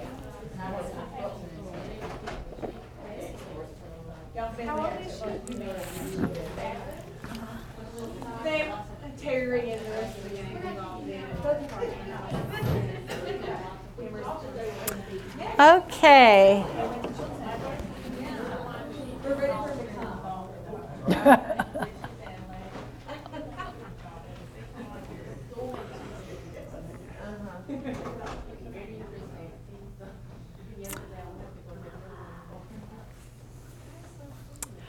Okay, the next topic is generic biosimilars and fakes, and are you prescribing under the influence? This will tie in a little bit to the other, but I want to talk about these subjects because quite often you hear in the news, as we all do, that we're trying to reduce healthcare costs, we're trying to make things more affordable, and this ties in very nicely with that concept. So again, I think everybody was here before. I still don't have any conflicts of interest. Goals and objective, we're going to explore quality issues with generics, including how they're approved and how they compare to branded drugs. Understand the difference between generics and biosimilars. Describe the potential issues concerning generic substitution of high-risk drugs. Review issues of concern with switching brands and Me Too's, so that's a lot of your therapeutic interchange. Some of the introduction to fakes and direct-to-consumer advertising, which are two different things, and explore ways to communicate these issues to patients. So unfortunately with the internet, we have a lot of wannabe doctors. They go on the internet, they look at their symptoms, and most of the time they have something they don't really have. And then they look under treatment and they come back and they ask you for whatever it is that they just researched. The difference between brand and alternatives is who got there first and what they have to do to get it on the market. And I want to point that out because so often the generic company did it so much cheaper. Well, they could do it so much cheaper because they didn't have to prove that it worked. And they didn't have to prove that it was safe. They just have to prove that it's identical. So your brand name is the innovator. And we could argue, of course, whether there's a real innovation or a Me Too drug, something that does the same thing but a slightly different chemical, something that only needs to be given twice a day instead of 4 times a day. But it advances, loosely speaking, and it's sometimes majorly, what we currently have as alternatives. I'm old enough to have been around when ibuprofen, otherwise known as Motrin at the time, came on the market. That was amazing. I worked in Arizona at the time, and you saw people who were visibly disfigured with arthritis who could now walk back to the pharmacy and pick up their own prescriptions. It really, truly was an innovative game changer. You saw the same thing with Prozac when it first came out. So we do have some very novel drugs, and you see it now with some of your monoclonal antibodies, how people's lives have changed so much for the better. When we talked about functionality in opioids, and we talked about what your goals of treatment are, these are real game changers in terms of enabling somebody to have so much better quality of life. They are higher costs because it takes a lot of money to develop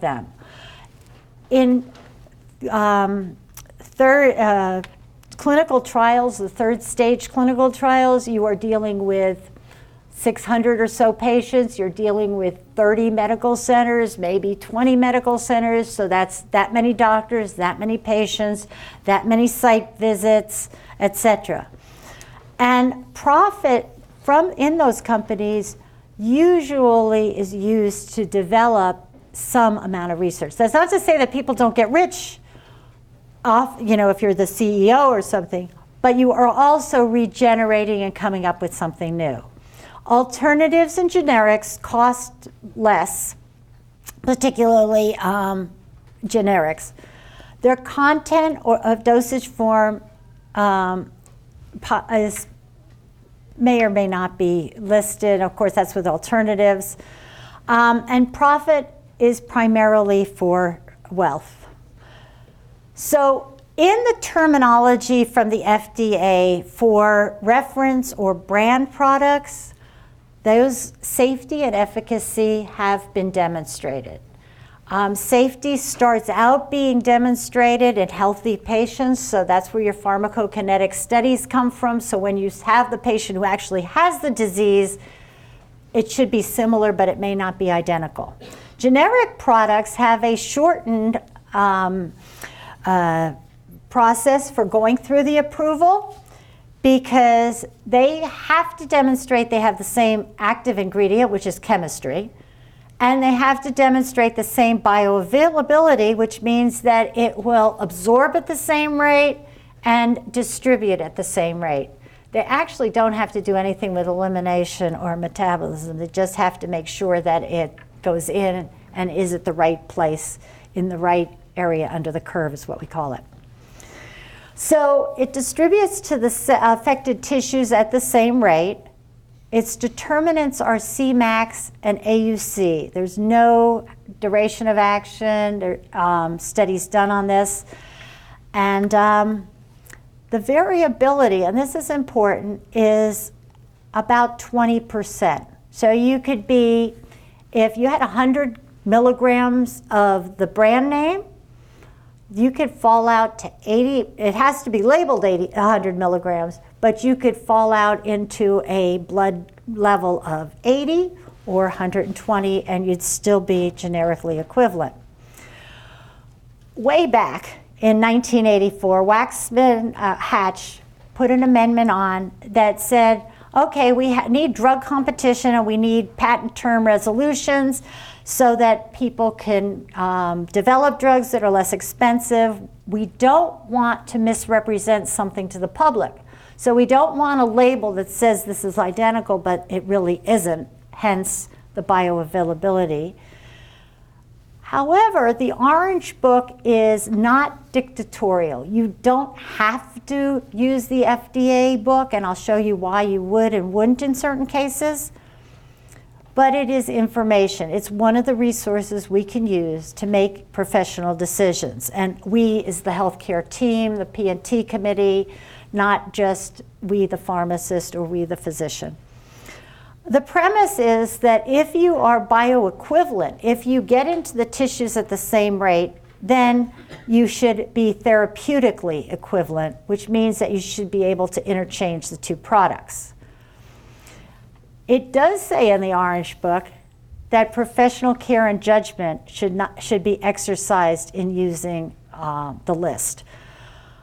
One of the things about generic substitution is that with brand you have a specific looking item. If you use the same generic, you have a specific looking item. If you switch between companies, in one company you may have a yellow pill, in another company you have a blue pill. It could be round, it could be square. So there's some product recognition that does not come along with substitution. The other thing is that some of the fillers, some of the dyes, some of the other items that go into making a durable dosage form are proprietary. And there may be stability differences. So my product may last 3 years in the same form, and your product may only last 2. Now, instability, mine may only be designated as 2 years because I didn't bother to do the test at 3 years or 4 years. That is also a possibility. So it doesn't mean it self-destructs. It means that it's just not been tested. Multi-source drug codes are listed so that you have the reference product and then those drugs that are aligned to that product. However, there may also be products that are identical in terms of what it says, but they are not generically equivalent to each other, and I'll show you why in a minute.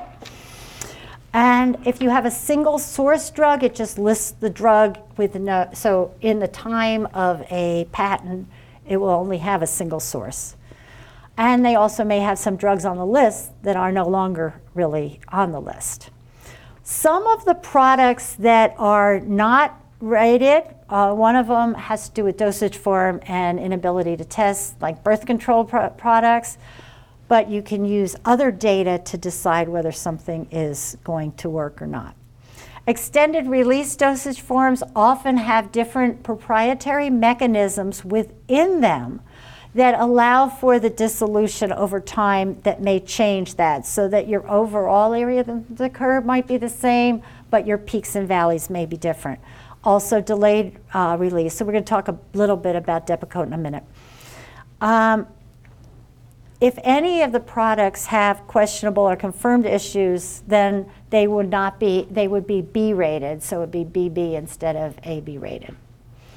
So AB rated implies that there's well done tests that show bioequivalence. You'd have AB1 and AB2, so for those of you who remember Adalat CC, which is a nifedipine, and Brocardia XL, which is also a nifedipine sustained release. They are both long-acting, but one came as a tablet and one came as a capsule, so they are not equivalent by the Orange Book FDA to each other, even though therapeutically we may only carry one in a hospital. That is a professional decision. There is nothing illegal about making a determination that you're going to interchange something therapeutically, even if it doesn't have rating. This is just a tool to help us make that designation. So I said some things are, let's see, if, I don't think I have this, okay. I said, and I tend not to use this because I used to get dizzy when other people used it, but I just want to show you. If this is the reference product, the 100 right here, and of course they're going to be nanograms or micrograms in the blood, it is generically equivalent to everything from the 80 to actually the 125, basically a 20%. However, if it's B, it's not going to be generically equivalent to D because there's too much of a variation. If it's A, it's not going to be generically equivalent to D because that's a 40%, not a 20% designation. So that's why you have things like levothyroxine, which has very specific dosing, very different, it's long-acting, but each patient responds a little bit differently, and a little tweak in the dosage may change how a patient feels and whether their symptoms of thyroid, lack of thyroid or excessive thyroid go away or don't go away. So AB1 means that everything, and I use the brand here on purpose because they are designated by brand. Unithyroid by Stevens is generically equivalent to levothyroxine and Mylan and Levoxel, but Synthroid is not equivalent to the Jones product. It is equivalent to these others. And AB3, the Levoxel, is only equivalent to those. There was a paper and a lawsuit that was done by one of my colleagues, Betty Dong, from the University of California, San Francisco. There was a case, and she did a lot of the research on this. But it was a case that came out in the 90s, I think, where somebody was given a substitute that didn't quite match. And that really helped shed light on the fact that while something could be equivalent to something else, it didn't mean it was also equivalent to the third product. These special cases or outliers did not have sufficient data at the time, so while they are also levothyroxine products, they are not equivalent. So you could have lots of different companies and not have it.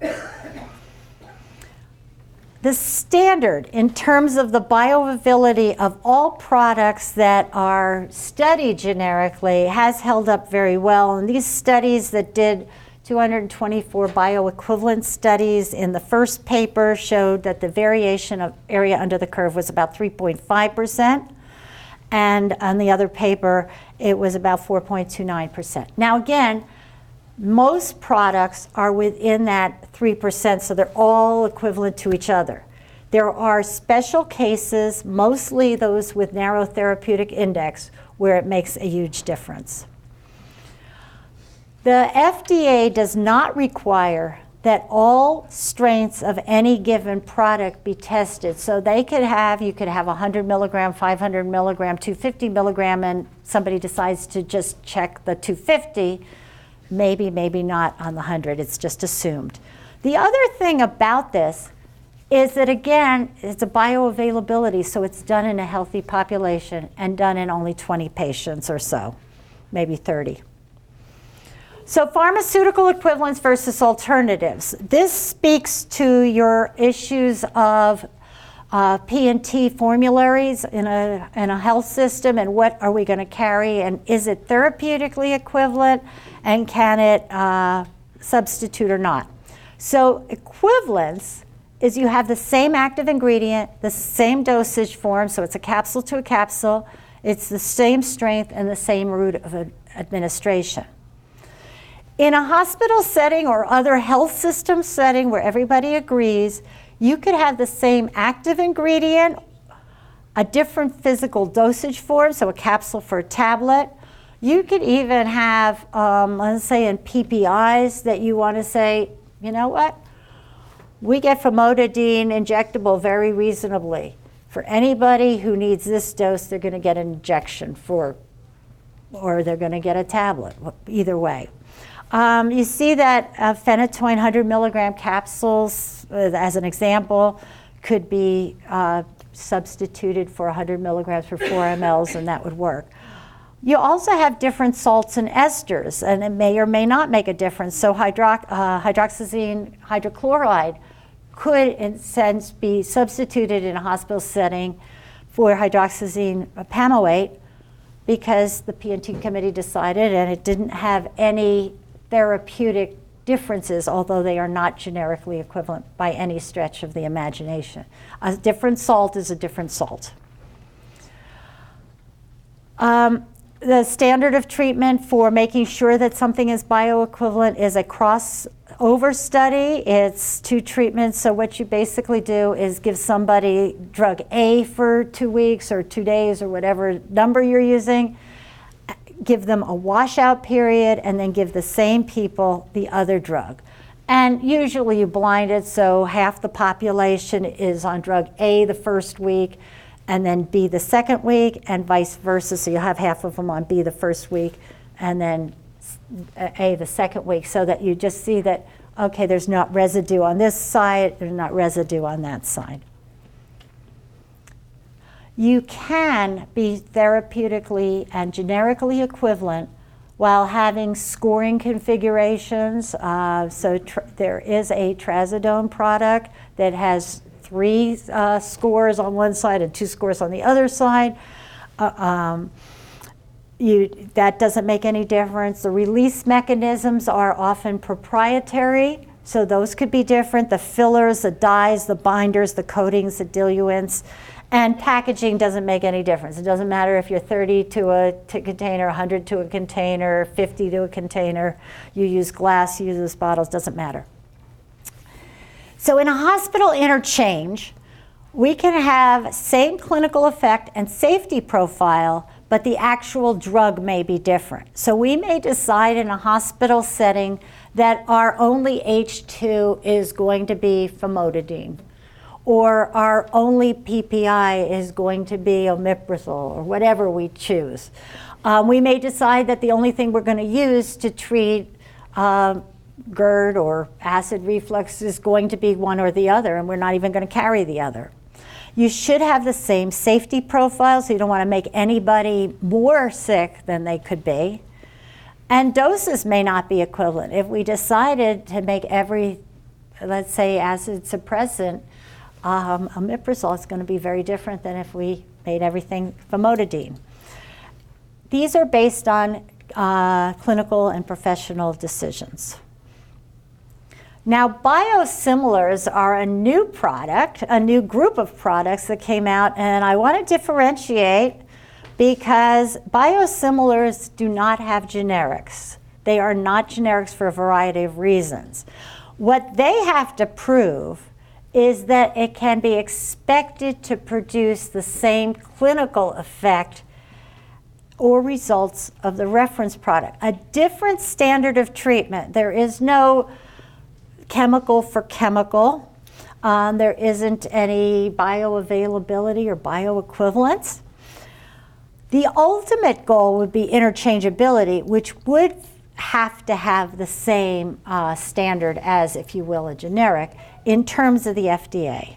And conceptually, it's developed to reduce prescription costs. That's really what you want, is lower prices, and it's in a purple book. Actually, they're all online, so the book doesn't even have a color, but that's what it's called. So why wouldn't you call biosimilars biogenerics instead of biosimilars? And this speaks to how they're developed and what they are. It's a complicated process of creating and manufacturing proteins. So when you put two hydrogens with an oxygen, you're going to get water 100% of the time.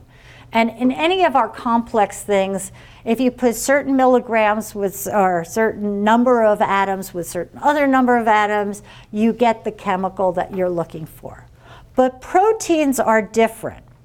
And in order to get the protein you want to distill out, or however else you're getting that protein out, processes like phosphorylation, like glycosylation, pegylation, oxidation, can alter the pharmacokinetics and the pharmacodynamics of any particular protein.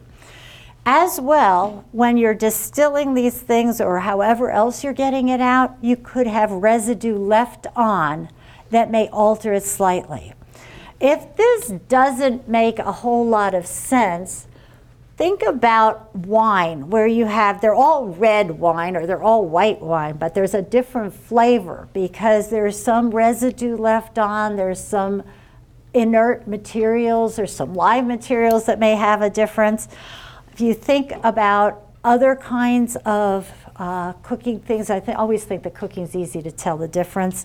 You know, we can all have a product called chocolate chip cookies, but some of them taste better than others because there's certain different chemical processes. But with proteins, it's distinct and it makes a difference. You could also, with chemistry, as I was talking about generics, if you put different binders in, you make it last longer. And that's why the bioavailability makes a difference. The other thing with proteins is that depending on how you store them, depending on how you transfer them from place to place, if you shake them up too much, they can destroy. And it can alter their potency, it can alter their immunogenicity, and it can alter the safety. So they are much more difficult to maintain. You don't usually send these guys up in a pneumatic tube anywhere because that shaking and baking will shake and bake.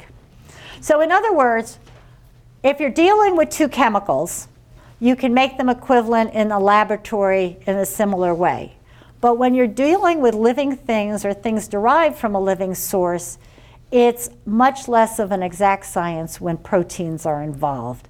And that chemistry is not available. It's the same reason why when you do clinical trials, you usually get about a 50% of everybody gets the same or gets better, and there's 25 that doesn't even feel an effect and 25 that can't use it for a variety of reasons. I just put this out to show you both the terminology as well as a list of drugs that were biosimilar approved prior to 2018, which is the most recent list. There are a few that have come out in 2019, but the list isn't updated. One of the things I specifically want to point out on this list is the terminology. Because they're similars, each one of them has a nonsense code after it. So SNDZ, DYYB, filgrastim, and other products. We always talk in CE about the idea that you shouldn't use trade names in speaking, and I apologize for any, I'm not endorsing any product. I won't apologize for these references because every single one of the package inserts of the biosimilar product says biosimilar of Neupogen, biosimilar of Remicade, biosimilar of. So it is actually listed for reference, and that is how the package inserts read on purpose. What are some of the problems that could occur realistically with inactive ingredients? Well, allergic intolerance. If you're allergic to red dye number something or blue dye number something, it is quite conceivable that company A uses that product and company B doesn't. If you're very sensitive and there's a 10% difference, you may or may not feel it. Sucrose in large quantities will have a laxative effect. So somebody could say, well, I never had diarrhea on my first product, but now I do. Lactose also can be laxative, but it also can be a problem in lactose-sensitive people. And in biosimilars, those residue proteins that are on your parent or useful protein could also cause problems. There's also some special concerns with products, and I think this is rather interesting. There's a product called Gaviscon. It's available over the counter, and it's actually labeled as aluminum hydroxide and magnesium trilosate. You can't have a bioequivalent generic because while those are the products listed, what actually makes the product work is their so-called inert ingredients. The sodium bicarb and the alginic acid work together to give you that sort of bubble that comes back up the esophagus and helps coat the esophagus. So it's a real interesting, that's what's in it, but that's not really the mechanism of action. So when can you substitute generics? Anytime they're AB rated. Legally, anytime it isn't specified not to. I would argue that what you really want to do is use it in those cases where the quantity isn't that big of a deal. So on your levothyroxine cases, obviously you really want to consult the code book. But on things like preventative medicine where you're not going to have that big of a issue, if you're a little bit short or a little bit over, it's not a big deal. In some states, generic substitution is implied unless it's specifically written. Do not substitute. You want to do it when stakes are minimal and closely monitor to ensure that there's no harm in those cases where it's appropriate to closely monitor. So I'm going to talk about some of the cases where it might not be appropriate or it may be questionable. Questionable meaning monitor the patient after you've done it. And those are high-stake conditions like transplant, highly allergic patients, brittle conditions, narrow therapeutic index, and special needs patients. Narrow therapeutic index are the typicals. Your digoxin, theophylline, believe it or not, is still available, and there are a few patients that swear by it. Phenytoin warfarin. You change brands on warfarin, and there go your INRs. Of course, there's so many different things in the INR rating that it could also be that there was no problem with the generic equivalent except they went out and had salad or they decided to skip lettuce this week. So there's many things that could alter that. High-stake conditions would be things like seizures where a patient doesn't do very well and it's hard to monitor. They're brittle. Warfarin, some of your anti-rejection medications, tacrolimus and cyclosporin, where you really need those levels to be a certain level so that you don't reject the organ. And since we haven't done a whole lot of studies to see how low you can go on those anti-rejections, and we spend a whole lot of money putting them in, it's probably a good idea not to switch and see what happens. So here's a therapeutic equivalent. Depakote ER 1250 is equivalent to Depakote DR 100, and the reference range for epilepsy is 50 to 100 micrograms. Nobody's probably going to get toxic at 101, and they may or may not respond at 49. But as you can see, if the levels were slightly different and you had a level of, let's say, 55 with one product, you just happened to be on that, and you substituted it with a 10% differentiation, you very well might not get the therapeutic effect you're getting. That's the range. Some people, as I said, respond to lower, some people respond to higher and don't get toxic, but you really want to keep it within that range. And this may or may not work so well for a particular patient. Also, they've done quite a few studies on anti-seizure, and there was one particular study that I like to use, which is the matched 1 breakthrough for 3 controlled. Now, the breakthrough were people that had seizures even though they were taking medicine for within the 6-month period, and the 3 were people who did not have any breakthrough seizures within that same period prior to initiating the study. When I wrote here 6-month adherence history of greater than 80% and no events prior, 80%, in case you didn't know, is the standard used for all studies of all medications on efficacy and safety. So when we, I don't know if your institution does studies, we do quite a few. When a patient comes back on a study, they have to bring their packets, their prescription bottle, whatever it is. And we literally count how many are missing and assume, and it is an assumption, that that patient has taken all the rest. They could have taken them in the toilet, who knows, but that's the assumption. And the wiggle room is 80%. So 20% failure to take for whatever reason is still considered compliant with studies. And so that's why on this study it's that way. Most patients are not that bad with seizures, but that is the wiggle room. This data substituted between different options, generic to generic, brand to generic, generic to brand, to see what would happen. On this study, the group with breakthrough, those patients, the 1 who had breakthrough versus the 3, so that's why there's 3 times as many controlled. The percentage who had breakthroughs with the substitution was roughly over 10% on the breakthroughs who had breakthroughs anyway, and about 6% with those who were controlled.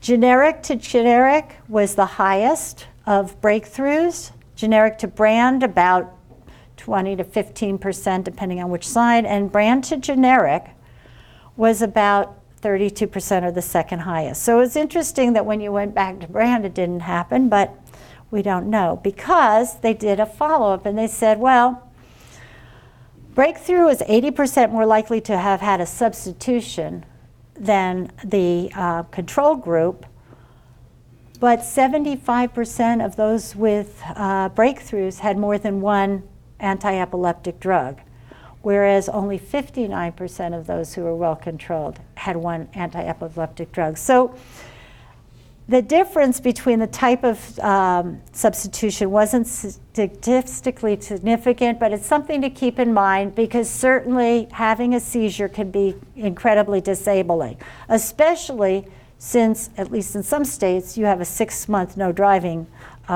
clause in there once you have a seizure. Some states more. Highly allergic patients, what do you want to do with those patients who have sensitivities? Well, coloring agents we've talked about, some oils. Some people are allergic to sesame seeds, so if you have sesame oil using in a product, which we do, that might be a product. There's other inert ingredients that might be a problem. and production of plant in the plant environment, whether they have something that you can see or something that you can't see may have a problem, that they may have a problem. There's new regulations and with 797 and 800 that if you're using a third-party source, you should go investigate and look at their manufacturing plants. I've done this for our institution. But some of these things you can't really pick up on a 24-hour inspection, so to speak, which is really only a 4-hour inspection. Brittle conditions. You've got somebody who is very difficult to control, either with diabetes or cardiac or seizures or transplant. Do you really want to start reallocating and seeing whether they're responding or they're not responding? And then psychological disorders. Psych patients are very difficult for a number of reasons. Number one, they're probably one of the most non-compliant. Two, they sometimes self-medicate along with whatever you're doing. And then third, they have issues sometimes about what they're willing to take and what they're not willing to take. So I've had patients that only take blue pills, or only take round pills, or only take pills no more than 3 milligrams. So you've got to go find an equivalent psychiatric agent that gives you a dose at 2 milligrams because they're not taking 20 milligrams even if they're therapeutically equivalent. And even though it might be better, they don't want to be that sick. Rationalizing with a psychiatric patient who's unwell is near to impossible. Your blind patients, what we used to do often was put different pills in different size containers so that they could just grab the container and say, your big fat round one is this, your small skinny one is that. Sometimes the shape of the pills is helpful for them if you can't do all that. A developmentally disabled patient may have issues with, you swapped my medicine, what am I taking now? I always encourage patients to call me if they had any concerns. We one time swapped out our DocuSate, which almost never is in a tablet form, and she said, it looks different, it's a tablet. I thought, oh my God, we made a mistake. Well, apparently there is one brand that does make a tablet, not a capsule. Again, the Orange Book is a guideline, it's not a requirement, so you could make a therapeutic decision otherwise. And then your product recognition, designation recognition. If something sounds alike and looks alike, or sounds alike and looks alike in spelling, it's not about all the orange pills or all the white pills, it's about when you read it, will you recognize it? If you don't use Tall Man and you don't use other things, it's a good thing to have the brand and the generic so that there's no mistaking something that sounds different. So how important is bioavailability, and are we treating lab values or patients with clinical signs and symptoms? There's an awful lot of medication that's preventative. We're not treating a symptom like we often do with levothyroxine. We're not treating something where a small difference in the blood levels will cause major rejection. We're treating things like blood pressure, which is a preventative for stroke. We're treating something like diabetes, which is not your insulin and your sugar reducing, but some of the other medications. So how important is area under the curve for the clinical outcome, or the Cmax for the clinical outcome? One of the things I probably wouldn't substitute are those doses based on weight, BMI, or body surface area.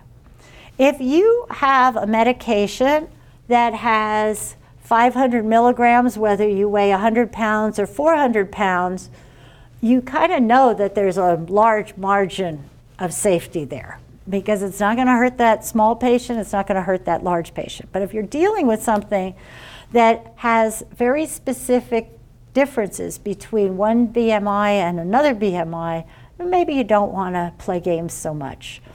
And as the patient is responding with the expected indication of the drug. And that's hard to do when we're doing preventative medicine, as this will reduce your chance of stroke, this will reduce your chance of whatever. You may be getting the same lab results on their, let's say, cholesterol with 2 substituted products, but it may not be AB rated. So those are decisions that a whole team should sit down and decide how important it is to get very close versus how important it is, not important it is. PBM, pharmacy benefit manufacturers, may tell you that you're going to use a specific generic company. And sometimes they do it because they have a team that sits down and says, you know what? We want to cover everything, but we also have a budget here, and we don't think that this is necessarily a big deal. Like prophylactic or wellness medicine, they may think and have evidence that these are clinically equivalent. And some of the times, they just have good old-fashioned, if you use a certain percentage of our products, you'll make a certain percentage of money. Now, we also have other influences, and I want you to be particularly aware of these. I'm going to just point them out, is the misleading research articles, guidelines. I went to a talk a couple of years ago, and a gentleman whose name I forgot, but I will credit him with something called BOGSAT. Has anybody heard the BOGSAT method of guidelines? It stands for a bunch of guys sitting around a table. I encourage you that while there are certain standards within the community, you should also do your own research. You don't have any less experience or degree than any of those people sitting around the table. And if you've been around as long as I have, you've seen guidelines change back and forth and all kinds of things. And I'll show you some here. So this one, saxagliptin and cardiovascular outcomes in patients with type 2 diabetes. I just arbitrarily picked this article. It was written a couple of years ago. Imagine you saw the headline, or somebody walks into your office, your pharmacy, takes you to dinner, whatever it is. Saxagliptin reduces incidence of cardiac disease in diabetic patients. Great, wow. Well, why did they do this study? They did this study because the FDA has a requirement that if you were going to come out with a new anti-diabetic drug or a diabetic treatment drug, that you are going to prove that it doesn't increase cardiovascular risks. So they've had some that did. So most diabetic, this is taken just from this article, most diabetic patients die of cardiovascular complication. True.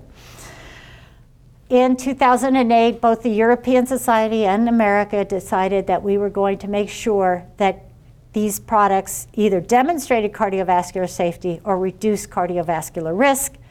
And this particular study was designed just to do that. So what were the inclusion criteria? And these are things that usually your synopsis doesn't tell you on the top, the little abstract, and neither do the reps. Type 2 diabetes, okay, makes sense. Hemoglobin A1C 6.5 to 12%. How many of you diagnose and treat under 7%? History of established cardiovascular disease with an age greater than 40, or multiple risk factors with an age greater than 55 for men and 60 for women. And you could be on disease mitigators like lipid lowering agents, blood pressure meds, all of those kind of things. Well, here you go.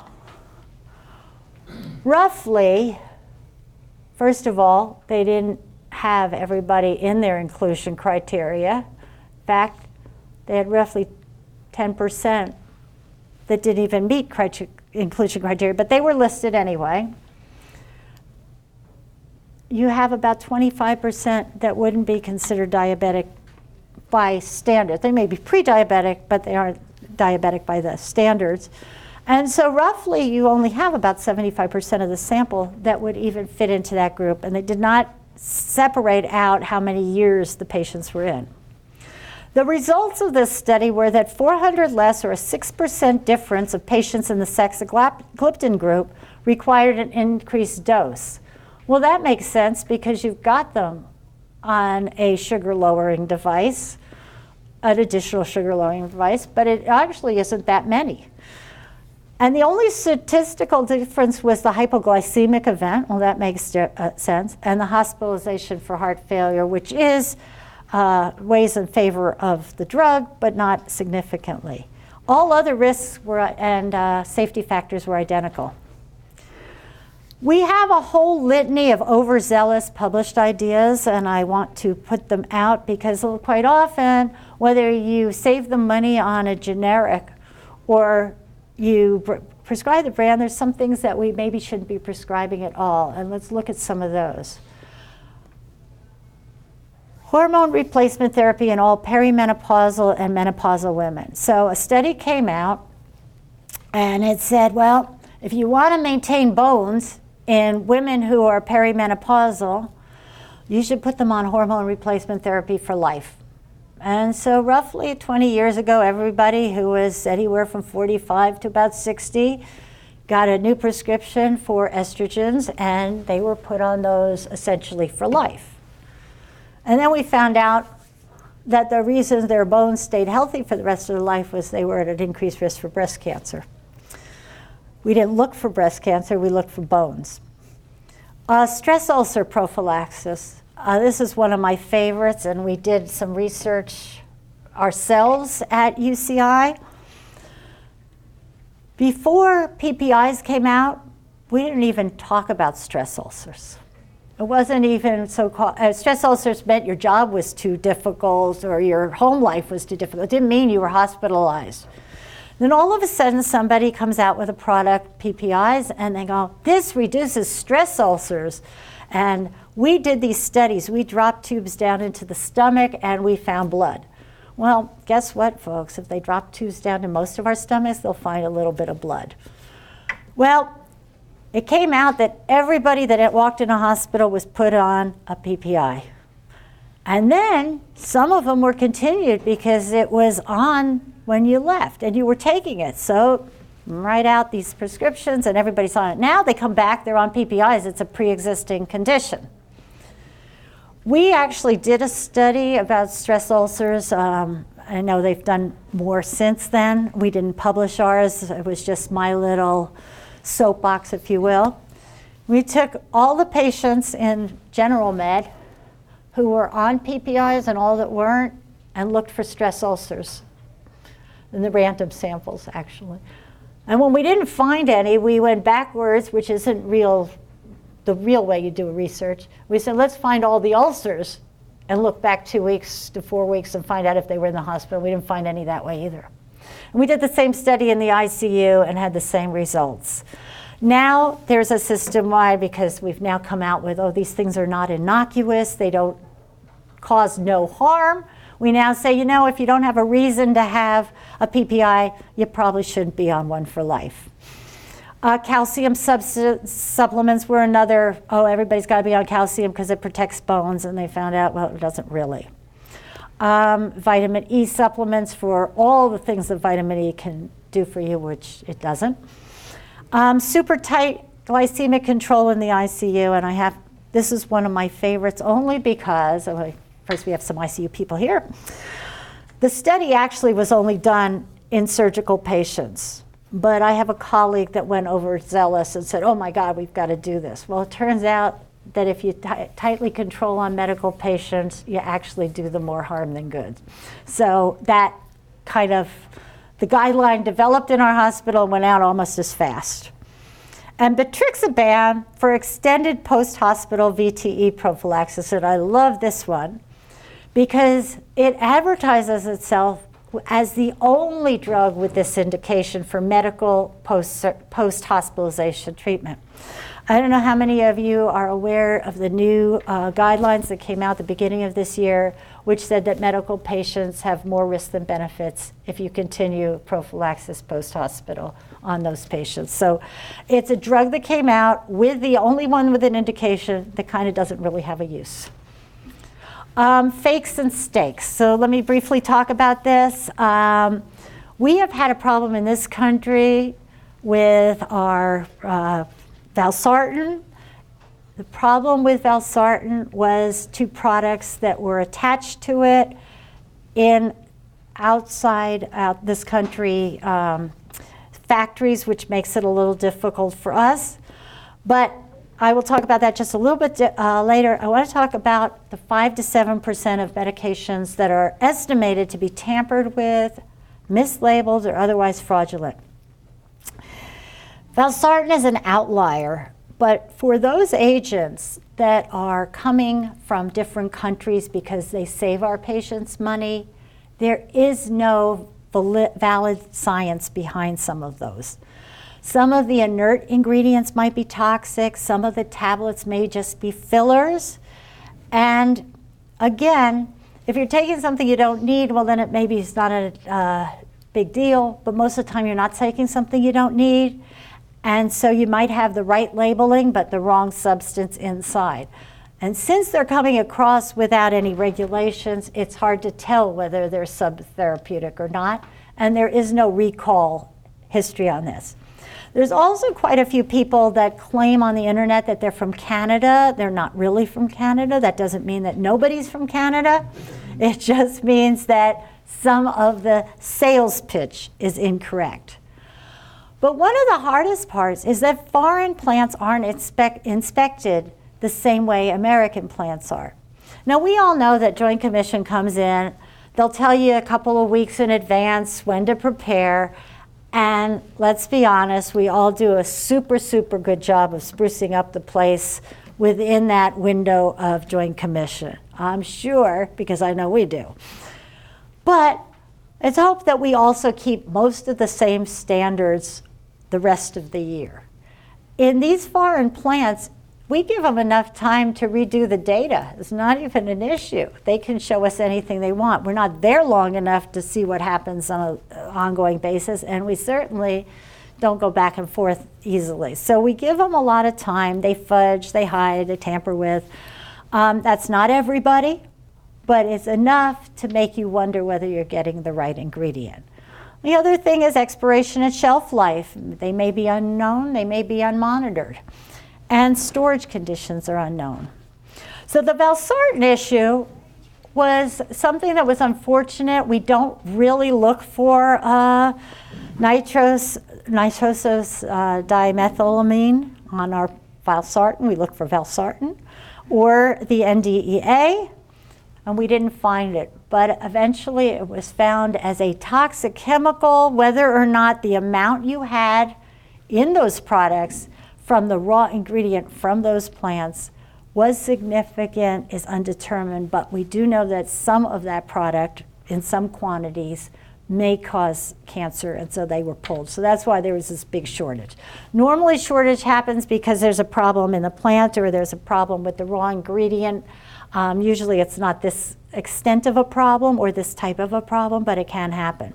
And these were the things we were monitoring. The last thing we have is the direct-to-consumer influence. They're on television all the time. They show these beautiful pictures of walking in a meadow, hugging your dog, playing with your children, being on vacation. And then in really fast tones, they tell you all the things that could possibly go wrong with these. And nobody's listening at that point anyway. So patient satisfaction measures are I get what I want when I ask for it. It's important to make sure they understand that you heard them, and to stick with the good tried and true, that you know what it is, that maybe I'll look into it if it makes sense, that you will look into it if it was. If it doesn't make sense, don't look into it. But the idea that newer's better, or this just came out, or I have 3 relatives that are on it and it works for them, aren't really good selling points. So be aware of those, because patients often come in with a preconceived and pre-diagnosis.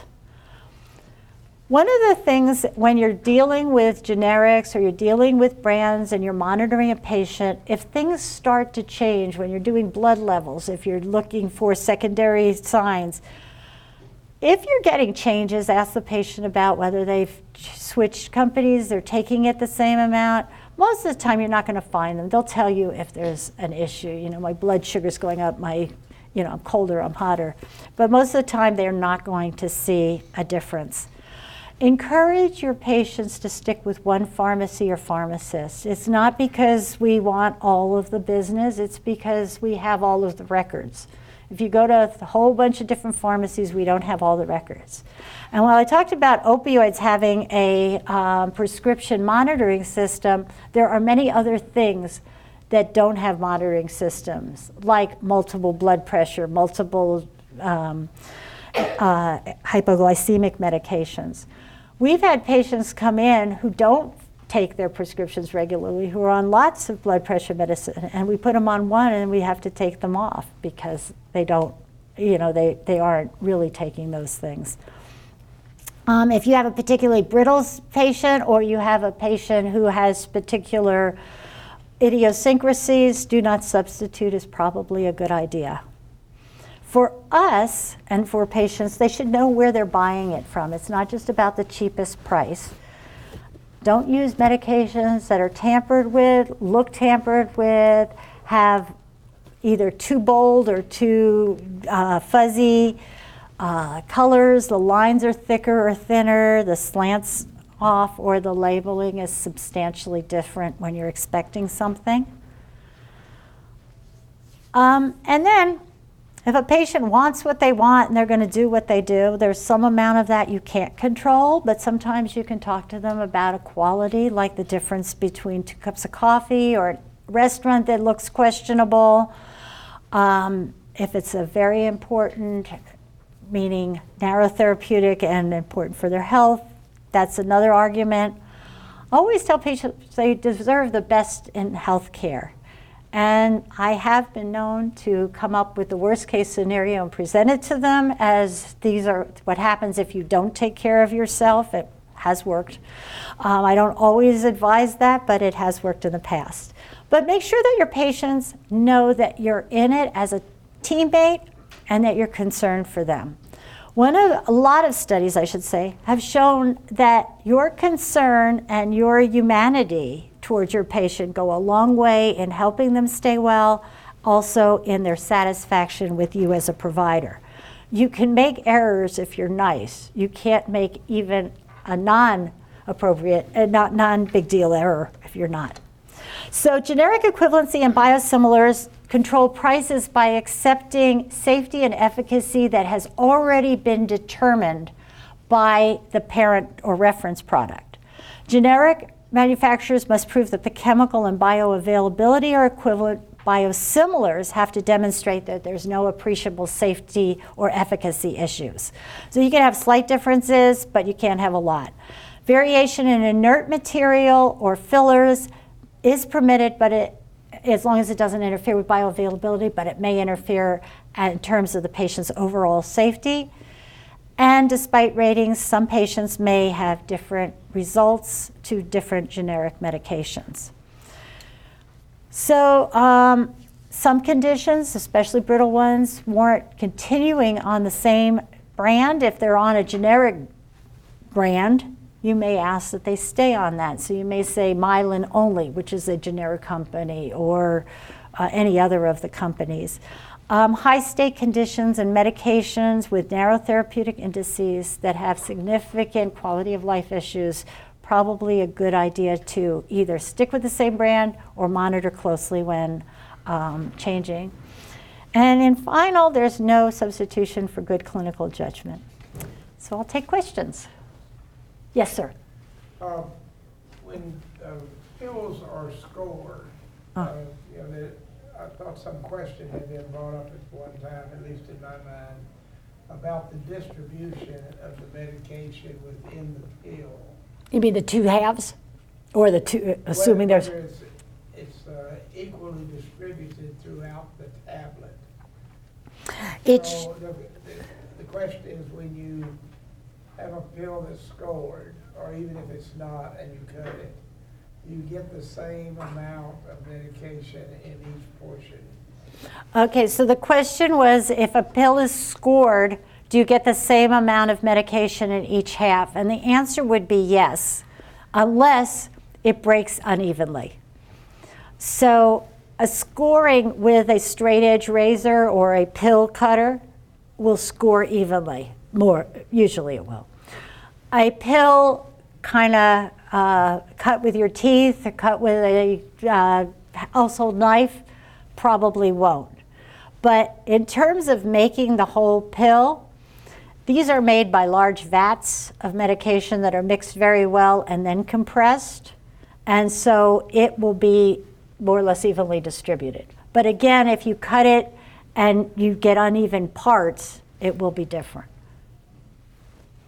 Any other, yes? Regarding purchasing medicines from other countries, have you heard any discussions on who's kind of responsible for making sure the compliance of that? Like, is it the wholesaler that you purchase the medications from, or is like large corporations or healthcare systems have compliance departments? Because I know as we are ordering medications from McKesson or Cardinal or whatever, we're literally ordering the brand that probably is the cheapest. You Yeah, know? we are too. So, I'm just curious to know if you've heard any discussions as far as who's kind of monitoring that at a wholesaler level. Okay, so the question was, and I have to repeat for the other side, whoever the other side is. The question was, have we heard anything about buying things from overseas and who's monitoring for quality? That is the million-dollar question. I don't believe that any of the cases have been settled regarding valsartan, and if you've been prescribed this, you see it on television. Usually in lawsuits, they go after everybody, particularly deepest pockets. In terms of monitoring in this country, you have to have a pedigree. So you have to say it went from, let's just say, I'm going to pick brands just off the top of my head, so there's no endorsement of these brands. It's just, I should pick ones that aren't in business anymore. Goes from Park Davis, out of business, to, but let's assume they're in business, to Cardinal. It goes from Cardinal to, let's say, St. Vincent's Central, or whatever it's called, the one off the 280. They don't want it, they send it back to Cardinal, and it comes to St. Vincent's East. You should have a paper that does all that, and then it shows that you got yours from the source, and that pedigree that follows that drug is kind of your proof that it did not get into the wrong hands. Now, if one were concerned, and I don't believe there's any legislation on this, you might take a trip out to McKesson, for instance, and see, okay, they do store all the refrigerated products, They're coming to me in a box with ice. If they're frozen, they're still in the frozen form. They're not sitting on a truck or out left by my technicians. If it's me, of course, it's my problem. But the pedigree is supposed to show that this has not left the wrong hands. McKesson should be monitoring or making sure, but there's, as far as I know, there's not any mandate that they do that. Now, the FDA is monitoring overseas plants, but like I said, they're not monitoring it to the same degree that we necessarily would. The only time that I've seen a really bad import problem was not something that came through the medical system.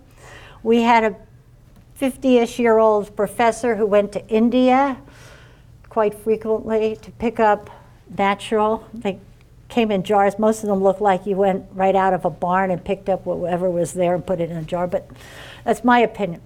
And he was found with toxic levels of lead and I think arsenic. Fortunately, he recovered, but he brought these things in because he had symptoms in a shoebox with these little different sized jars. And that was the only thing that I've seen where it's significant effect on a patient from something out of the country, and it wasn't a tablet capsule. The valsartan issue is, to the best of my knowledge, not seen one that has had a problem, but it was that chemical was found on them. So we do a fair amount of monitoring. I can't say that every batch has ever been monitored, nor has every problem ever always been found. But in terms of that pedigree, that is supposed to protect us as the end dispenser, administrator, prescriber from tampering, as far as I know. Yes? Who addresses the ethical issues with the insurance companies? For instance, let's say a 64-year-old patient that's a cardiac risk is put on Crestor 40 milligrams for a long period of time. When they turn age 65, Medicare Part D does not want to pay for that drug, so they're going to put them on simvastatin, which is the fake equivalent. Now you've got a 40% efficacy difference, and the patient has a heart attack and dies. I've had this happen multiple times with my patients. I used to sell Crestor for 5 years, and I've seen a lot of issues. And it's not just with that drug, it's with a lot of different classes of drugs. But it seems like there's an ethical breakdown between the insurance companies and what the physicians are trying to prescribe, and now all of a sudden, the drugs that are actually helping these patients are no longer covered or approved. Okay, so the question was, who's addressing the ethical issues of those drugs where there's a therapeutic interchange that may not be exact therapeutic interchange in terms of efficacy, and the insurance company isn't paying for it anymore? One of the things about insurance, as I said, is that is a contract between the patient and the company. Insurance is not a prepaid medical plan. It is a gap to stop loss. So insurance companies can have, I think they're mandated to have something that treats everything, but not everything that treats all diseases. One of the things I would advise your patients to do is, if you like that product, and atorvastatin would probably work just as well, but simvastatin is not actually as efficacious, but actually in some patients might be fine. One of the things is to look at when they come up, and they're coming up to the where they can change insurance companies, is to look at what is covered on their options, because sometimes the cheapest plan is not the best plan for them. And all of them have different things they're willing to cover. Some of them will do a prior auth. I don't know that you'd get a prior auth without lab values to support it. If you've got the lab values to support it and the doses are appropriate, then you probably win. But I would suggest to your patients that they may have to pay a little bit more to get that. And then they have to make the decision, well, and I don't know the prices because I haven't sold medication in a while. Let's just say that simvastatin is $20, but I don't have to pay for it on my plan. And Crestor is $100, but my difference per month is $120, and I may want to just pony up and pay for it. Again, insurance is a stopgap for losses. It's not intended to be a prepaid medical plan, although I know in this country a lot of people think it should be free and, you know, it's prepaid. So those are two things to look at, and then the prior auth is the other one. But in terms of the ethics, that's a good question and a whole discussion. It would be an interesting discussion, especially if you had some, you know, people on both sides. Really interesting. Yes, sir. Many of the generics are made by the same company that makes the original product. Does that guarantee the safety of that particular generic? I would be inclined to say yes. It would. They don't change their standard in a different camp, and often they have the same. You know, it's the same vat that just goes this way, and that one goes this way, and you get purple pills. The other one gets a different color. And thank you. To the other group, the question was, if the same company makes the generic and the brand, does that guarantee the safety? I would say that their standards of manufacturing should be the same. They're usually in the same plant and often in the same sort of batches, if you will. So they're for sure going to be AB equivalent. And I'm getting a note that it's time for the next speaker. More than time for the next speaker. So I will be around in the back for a little bit, and I'll be happy to answer any questions if you've got some. But I want to thank you so much for being a great group, and for listening attentively, and for letting me come and speak. So thank you.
government It's like, and they were buying it from all right, everyone. and stolen the We can go ahead and get started if you want. I know we're a little bit behind time right now. And so hopefully I'm the only thing preventing you from having lunch, so I apologize. So this is the first of the 2 talks that I'm going to give. This is a talk that I'm actually very passionate about. It's about how long to treat certain infections and duration of therapy. There's been a lot of data that antibiotic therapy shorter is better, and so we're going to talk about some recent randomized controlled trials that are associated with different infections. So here's our outline. We're going to discuss antimicrobial stewardship, and then we'll go through each of these common reasons for antibiotics, both inpatient and outpatient scenarios, and why we use antibiotics, and talk about how long to treat them based on some recent clinical trials. So just as a reminder, outpatient antimicrobial prescribing is very high. Primary care physicians prescribe about 10% of all our visits get antibiotics.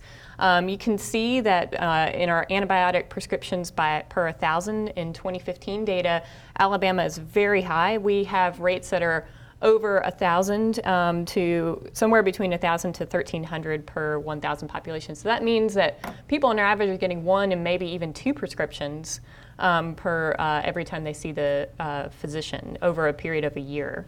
At least 30% of these antibiotics that are prescribed are considered unnecessary, and that's been deemed by the CDC. And so I think that we can really, really work on these areas, first of all, to identify who needs it, and then second of all, to treat people for the appropriate period of time.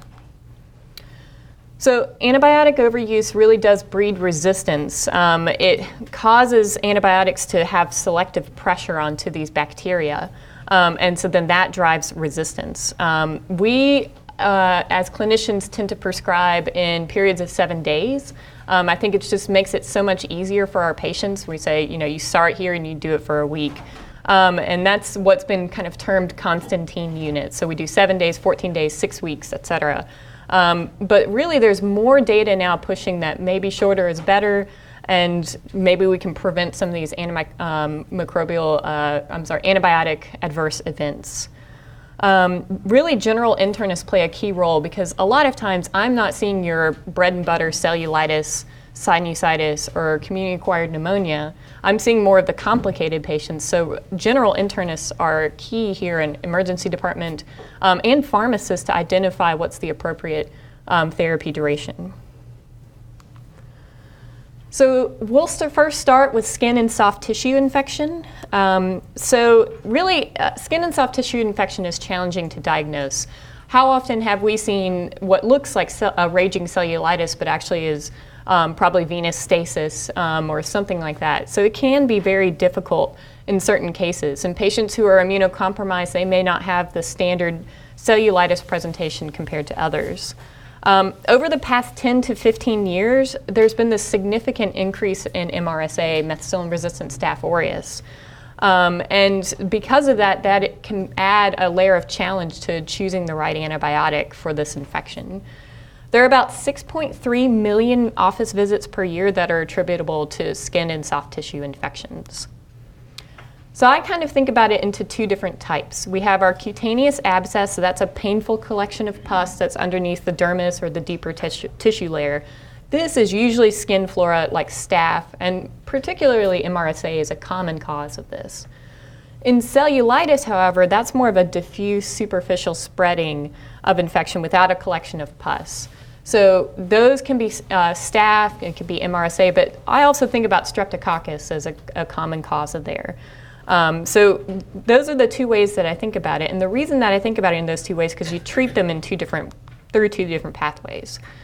So in the past, we could do incision and drainage on these patients and not have to give them antibiotics. But because of this increasing rate of MRSA, there was actually a recent study that showed giving antibiotics is helpful in this. So if you can read this, it's very small, I'm sorry. This came from New England Journal of Medicine. So they took 1,300 patients. They underwent randomization. So they all had incision and drainage, which is the key point there. And then one side of the group didn't get any antibiotics. or placed on placebo, and then the other side received Bactrim for 7 days. What they found was that they had a clinical cure rate of 80% in the Bactrim group versus 74% in the placebo group, which doesn't seem like a lot. That's only 6% difference. But if you think about how many patients we're seeing for skin and soft tissue infections, this has a very significant impact on our healthcare system. And so that reduces healthcare costs, it reduces coming back to the ER, all of those things. And so the recommendations is if you can do an incision and drainage, which is the key there, to either give something that covers MRSA. So you can give Bactrim, you can give doxycycline. There are a lot of newer medications that have come out that I didn't include in this talk because there's so many new ones that they keep kind of pushing out. So we want to cover those, and the goal is to do it for 7 days. In terms of cellulitis, the IDSA guidelines, the Infectious Disease Society of America, for uncomplicated cellulitis, you really want to have an antibiotic that covers streptococci. Prior to the 2014 update, the average time was about 7 to 10 days. But really, the issue here is that we have this inflammatory response to the bacteria that really plays a major role in how patients feel like they are responding to cellulitis. So if you have a lot of swelling and pain from this inflammatory response, people tend to think that you're not improving in a fast enough manner. And so there was actually a study that was done in 2004 that looked at short course versus standard course treatment for uncomplicated cellulitis. And so what they did was they compared 5 days of levofloxacin to 10 days of levofloxacin, and they had these patients come back and be seen by the physician. So you can see the colored dots, the black dots are the 5 days, and then the open squares are 10 days. And for each of those 3 things, so they looked at physician scoring for cellulitis and improvement, they looked at subjective pain, and then they looked at subjective swelling. And all of those pretty much were essentially the same, regardless of 5 days or 10 days. And that's because of this inflammatory response that we have. I really like this pathway because it helps kind of think about the 2 different ways that we think about purulent versus non-purulent. So purulent is going to be your abscess, and non-purulent is going to be your cellulitis. This came from the IDSA guidelines, and you can see you can kind of score it between mild, moderate, severe for each of those. And so we went through these 3. So the biggest thing to note is that we do want to give empiric treatment that covers MRSA for the moderate group for purulent infections. And then for the non-purulent, you do want to cover your streptococci, so penicillins and those sorts of things.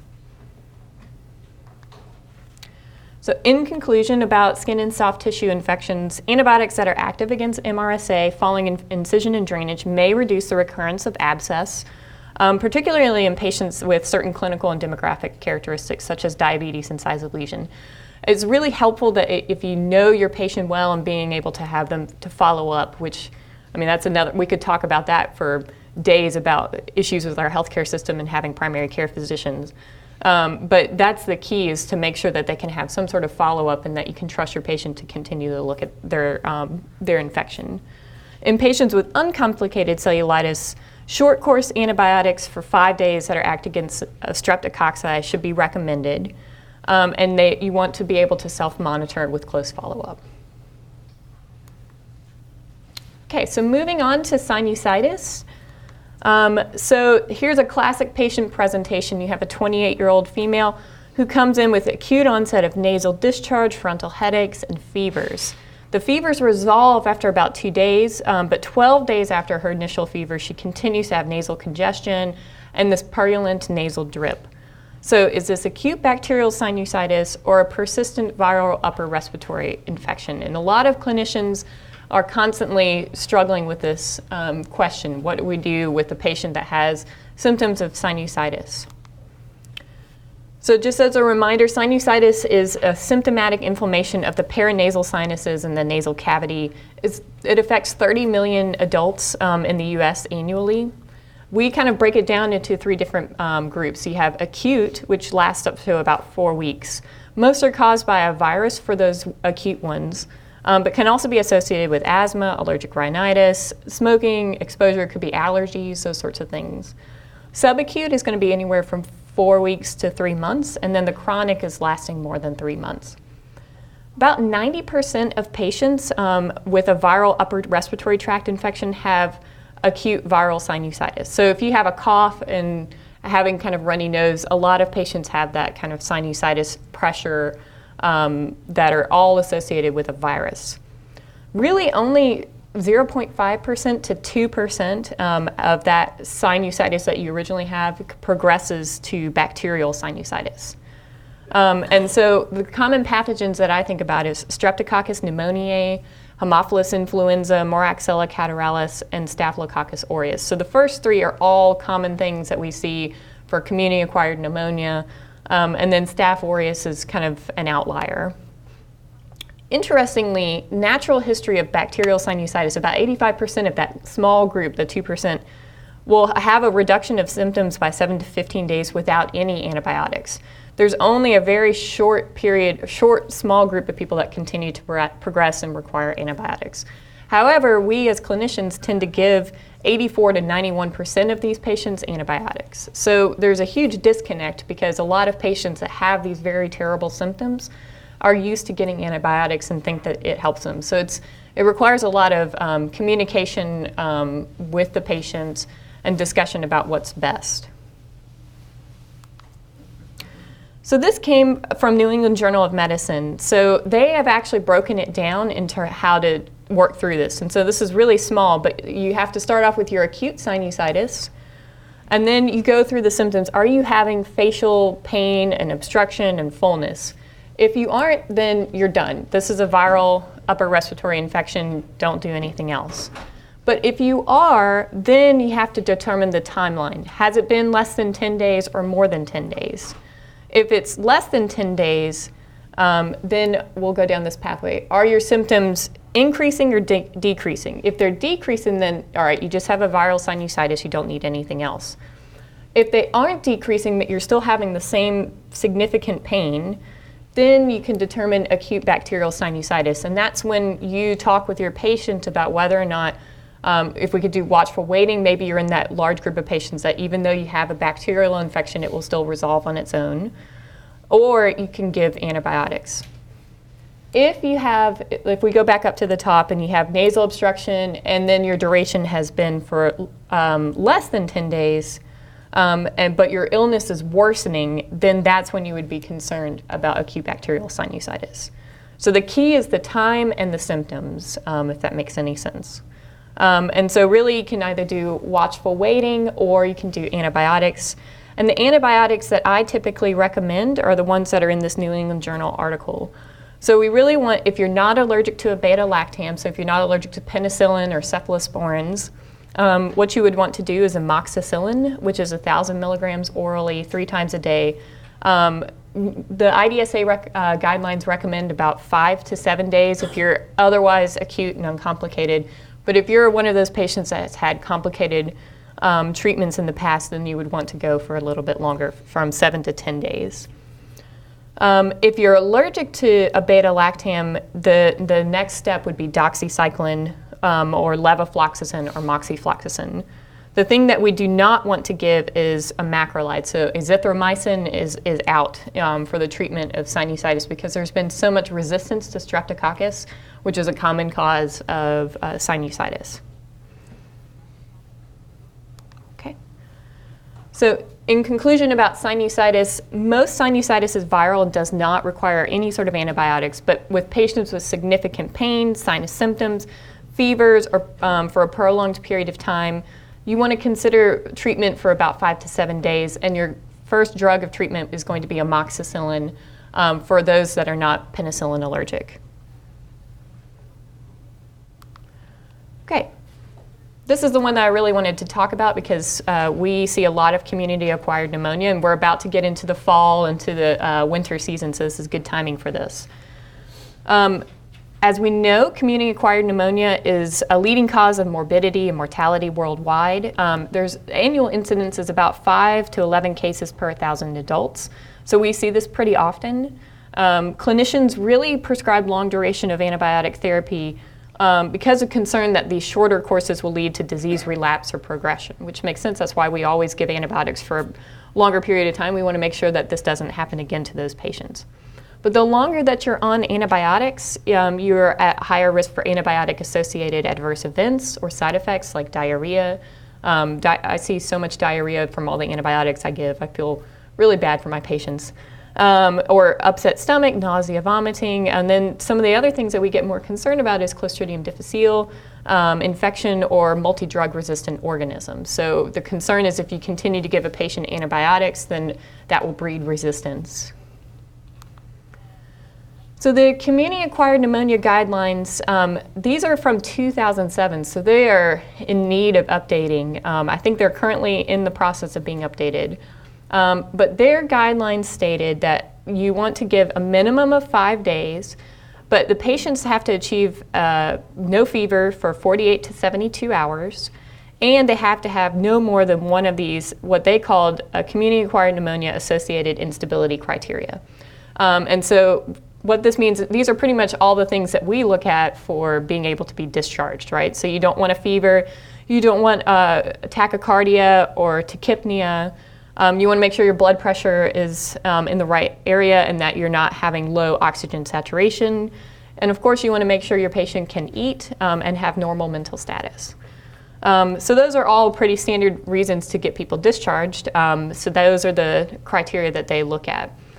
At the time that these were written in 2007, these were considered weak level 2 evidence. And so there were questions as to whether or not we could follow this. But since the 2007 guidelines, there was actually a randomized controlled trial.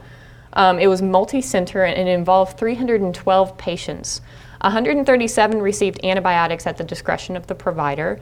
So on average, it was about 10 days. And then 146 received antibiotics based on these IDSA guidelines. So it was a minimum of 5 days with no further community-acquired pneumonia symptoms. And then 40% in each actually had severe pneumonia. So it's not like one was selected out for the other. Their PSI index was about 4 or 5 for those. Both groups had similar radiographic resolution of pneumonia at day 30, 73% versus 81%. There was no difference in mortality. There was actually less readmission in the intervention group. So the group that received only 5 days of therapy had less readmission. And so they postulated that it could be because of some of these adverse events. And so really this randomized control trial felt that shorter duration for antibiotic treatment was based on these clinical stability criteria, can be safely implemented in hospitalized patients with community-acquired pneumonia. So why do we even care? Well, this is actually just released from the Annals of Internal Medicine. It's a really great study. So it's 43 Michigan hospitals, over 6,000 patients. And they looked at antibiotic duration, those that were shorter versus longer, and they followed the same kind of criteria from the IDSA. The shorter duration group was only 32% versus 67% that had a longer duration. And so overall, 93% had excess days written at discharge. And each excess day was associated with a 5% increase in odds of antibiotic-associated adverse events. So their primary outcome was just to look at the rate, and so they found that there was a huge difference. And really, I will say that the excess treatment was luckily not associated with death, readmission, return to the emergency department, or C. diff. But it was associated with these like diarrhea, GI upset, candidiasis, these things that are actually very difficult for patients. And so we have to remind ourselves that these are symptoms that we want to mitigate as much as we possibly can. I think that this table is the most interesting table from this paper. And so if you had a respiratory culture and it was positive, a positive result, you were 1.5 times more likely to have a longer treatment duration. So that means if I saw Streptococcus pneumoniae from my sputum culture, me as a clinician were more likely to give a longer antibiotic duration. If you were in the hospital for a longer period of time, you would get longer antibiotic duration. This is interesting as well. Documentation of the treatment duration in a discharge summary was associated with a lower rate of excess duration. So if the provider at discharge wrote, I'm giving this through for 5 days and it ends on this date, you had a much lower risk of having excess duration. Those that received a high-risk antibiotic in the 90 days before were more likely to have longer treatment, so there was always this concern that maybe you have a resistant organism. And then, I don't quite understand this one, but the community-acquired pneumonia diagnosis was more likely to have a longer treatment duration than your healthcare-associated pneumonia. I can't really understand that one, but all of these together are very interesting from a pharmacy standpoint, because this is where you can really be helpful and intervene with clinicians. You say, no, we've got data, this patient is doing better, we only need 5 days. You've already given them 3 days on the inpatient side, you really only need to give them 2 more days of a prescription. I think we as clinicians find it very hard to write someone for 2 days of antibiotics, but 2 days is 2 days, and that's what you need. So that's community-acquired pneumonia. So what about ventilator-associated pneumonia? So ventilator-associated pneumonia is very, very common. 15% of infections are acquired in the hospital. Mortality is as high as 50% in some of these cases. And there was a recent study that looked at early onset ventilator-associated pneumonia. So what that means is in the first 5 to 7 days of hospitalization. So a patient comes in and they're placed on the ventilator for maybe something else, and then they develop a pneumonia, so maybe they aspirated or something like that. Most of those are going to be still your community-acquired pathogens, and so they looked at 8 days of therapy versus 15 days and found that those were equally cured. So 85% versus 85% essentially, and so they felt like this was overall equivocal. And this, I think, just has to do with the fact that you have to think of it more like a community-acquired pneumonia than you would a ventilator-associated pneumonia. So in conclusion, 5 days of therapy for community-acquired pneumonia is sufficient in patients without any further evidence of instability. So if they meet those steps for discharge, then you should be okay to give them 5 days of therapy. 8-day course of antibiotic therapy is safe for early onset ventilator-associated pneumonia in intubated patients. Okay, so we're kind of moving on down the body. So intra-abdominal infection. So intra-abdominal infections occur very frequently. 300,000 cases of appendicitis a year, 600,000 cases of non-appendicitis infection each year. So liver abscess, cholecystitis, those sorts of things. And so morbidity can range anywhere from 5% to 50%. So if you think of your child with acute appendicitis, they have a very low risk of death compared to someone who's critically ill that may have diverticulitis with associated abscess. The basic tenets are more of a surgical approach to these patients. So you want to resuscitate the patients that have sepsis. You want to control the source of contamination, remove that infected material, and then administer antimicrobial agents to eradicate their residual pathogens. So the key here is kind of similar to our skin and soft tissue infections like an abscess. We really want to take care of the infection and the pus in order for the antibiotics to continue to work.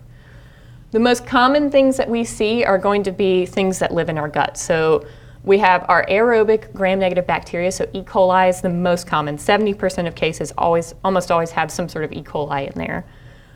Then sometimes we see these anaerobic infections, so Bacteroides, sometimes Clostridium species, Prevotella, those sorts of things.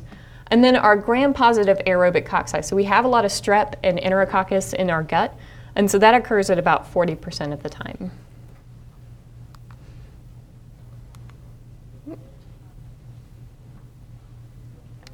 So the antibiotic choice for these infections are based on IDSA guidelines, and they're very clear as to what works for these types of infections because they want to cover those 3 different main groups of bacteria.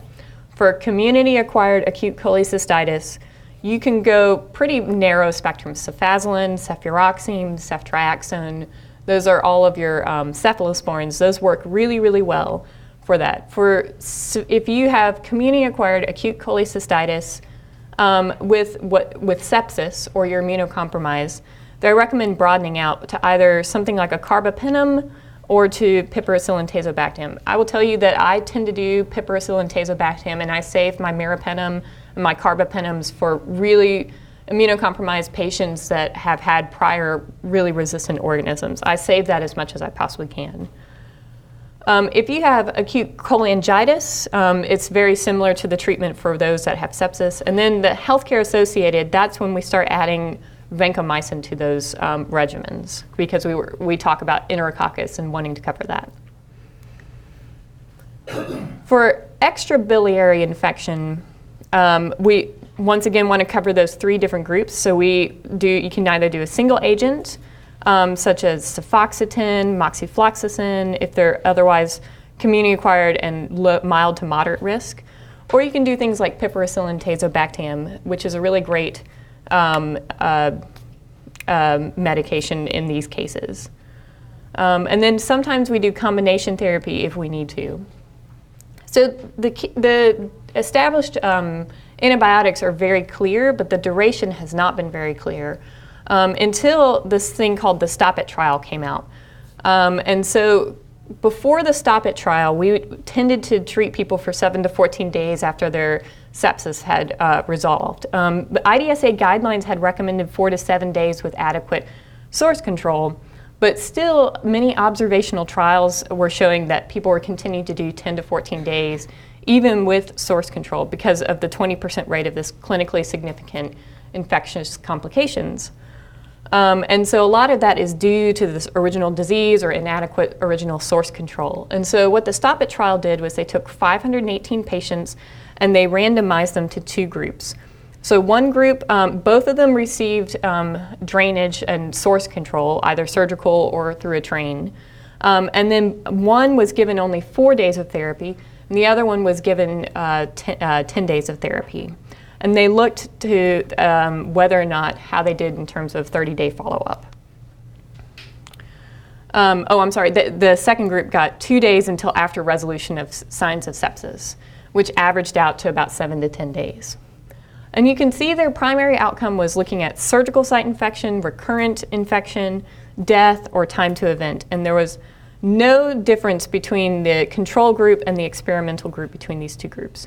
And there was no evidence of recurrent intra-abdominal infection to a resistant outcome and resistant pathogen in either group as well. So even those people that got longer therapy did not develop a resistant pathogen in going forward. There was no difference in surgical site infection, recurrent infection, or death. And you can see they pretty much followed each other going forward. So in conclusion about intra-abdominal infection, after an adequate source control procedure, the beneficial effects of antibiotic therapy are limited to the first few days after the procedure. And so 4 days of antibiotics are adequate in the setting of a drained infection, and I think that's the key there. Okay, so moving on to urinary tract infection. Before we talk about urinary tract infection, I wanted to talk about asymptomatic bacteriuria. This is a very common finding in our hospitalized patients. There's one or more, it means you have 1 or more species of bacteria growing in the urine without, normally it's about 100,000 colonies or more, without signs and symptoms of a urinary tract infection. So no dysuria, no change in your urine stream, no foul-smelling urine, nothing like that. This is irrespective of what you find on your urinalysis, because sometimes you will find patients that have some white blood cells in their urine, but they do not have any symptoms of a urinary tract infection. This is a very common finding in some women. And many women and men who have abnormalities in their GU tract. So this is a very interesting table that looked at the prevalence of these different populations. So you can see here, I wanted to circle, so for postmenopausal women, your prevalence of asymptomatic bacteriuria is up to anywhere from 2.8 to 8.5%. In elderly persons in a long-term care facility, some of these can go up to 50%, so it's extremely high.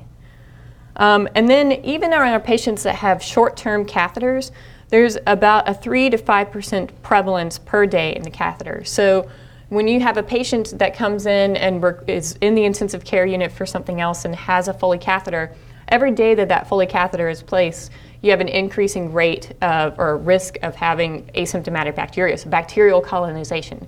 Now this can turn into a urinary tract infection the longer that that catheter stays in, so that's why we really push to removing the catheter when we can.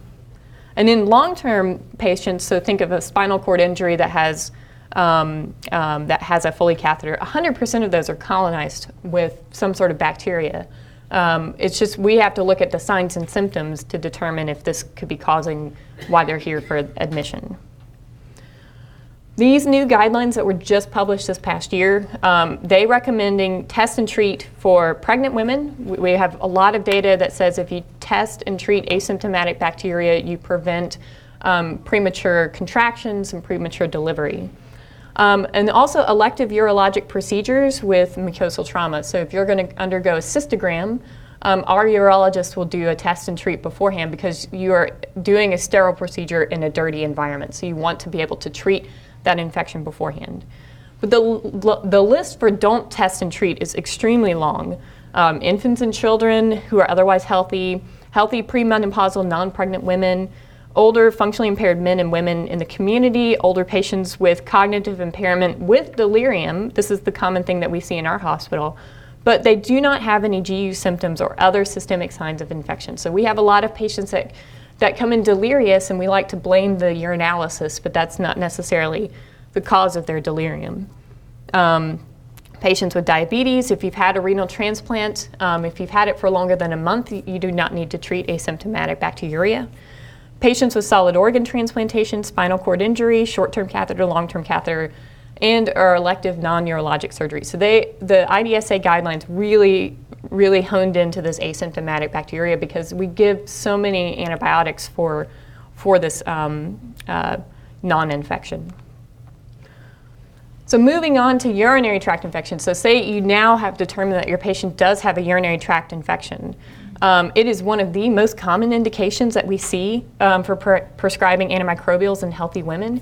75% are caused by E. coli. And so this is a great table. So if you just go through it at the top, let's see if this works. It says here, women with acute uncomplicated cystitis, they do not have fever, they can take medication. If no, then you want to think about some other sort of diagnosis that could be causing this, such as a pyelonephritis or something like that. If yes, then the recommended antibiotics are going to be your nitrofurantoin, which is 100 milligrams twice a day for 5 days, or Bactrim, which is a double strength tab twice daily, and then for 3 days. Or you can give fosfomycin, a 3-gram single dose. This has been a little bit harder. I mean, it depends on if pharmacies carry the fosfomycin. I don't typically do that as my first choice. If someone has an allergy to nitrofurantoin or to Bactrim, then I'll go down the fosfomycin route.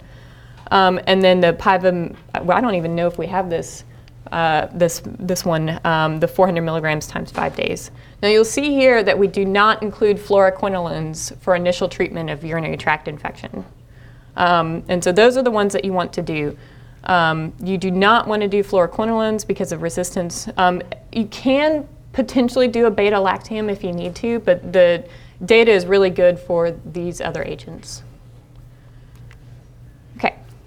Pyelonephritis is kind of an extension of your urinary tract infection. So I always think of it as an ascending infection. So you have a bladder infection, and then it's ascended up the ureter to the kidneys, and that can cause fever and flank pain, nausea, and vomiting.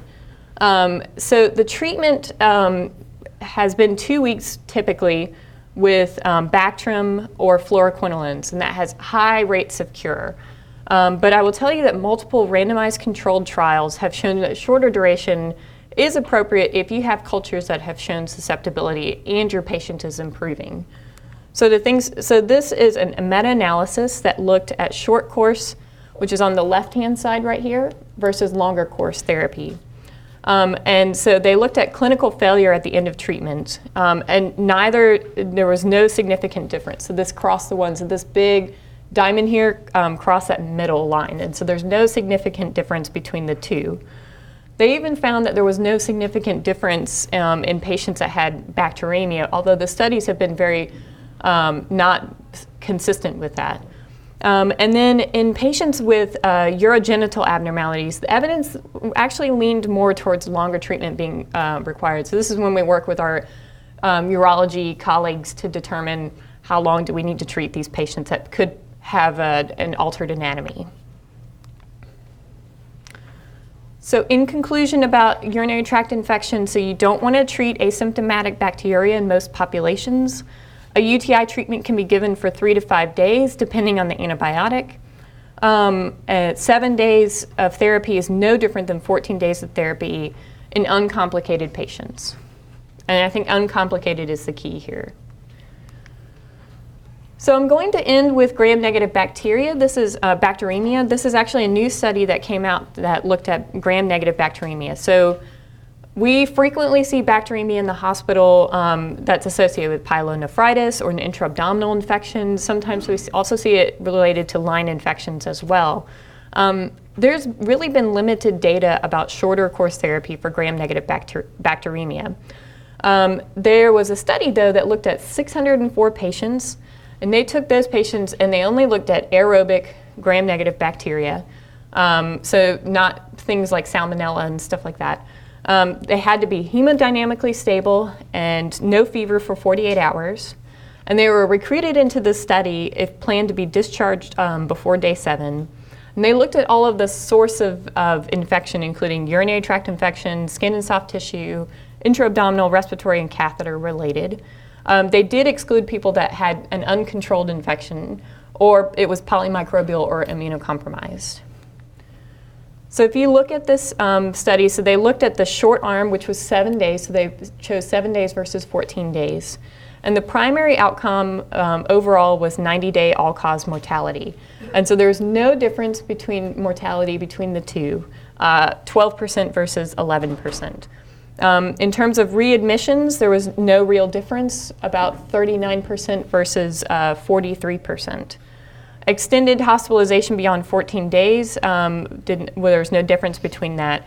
In terms of relapse of bacteremia, which is something that I would care about, there was no difference. It was 2.6% versus 2.7%. They also looked at 14-day mortality and 28-day mortality, none of which were different. In terms of being able to return to a normal baseline of activity, it was actually shorter period of time in the short arm duration, so 2 days versus 3 days. And that may have to do with patients not feeling like they should go back to work until they have completed their antibiotics. Also, in terms of total antibiotic days, you can see was 10 to 16, so we were able to reduce the total antibiotic days in the whole 90-day period. So I think this is the beginning of some really good data that is showing us that maybe we don't have to do 14 days of therapy for these gram-negative bacteremias. In terms of me utilizing it in my practice, I tend to use it for the patients that are pyelonephritis or we have a very clear source.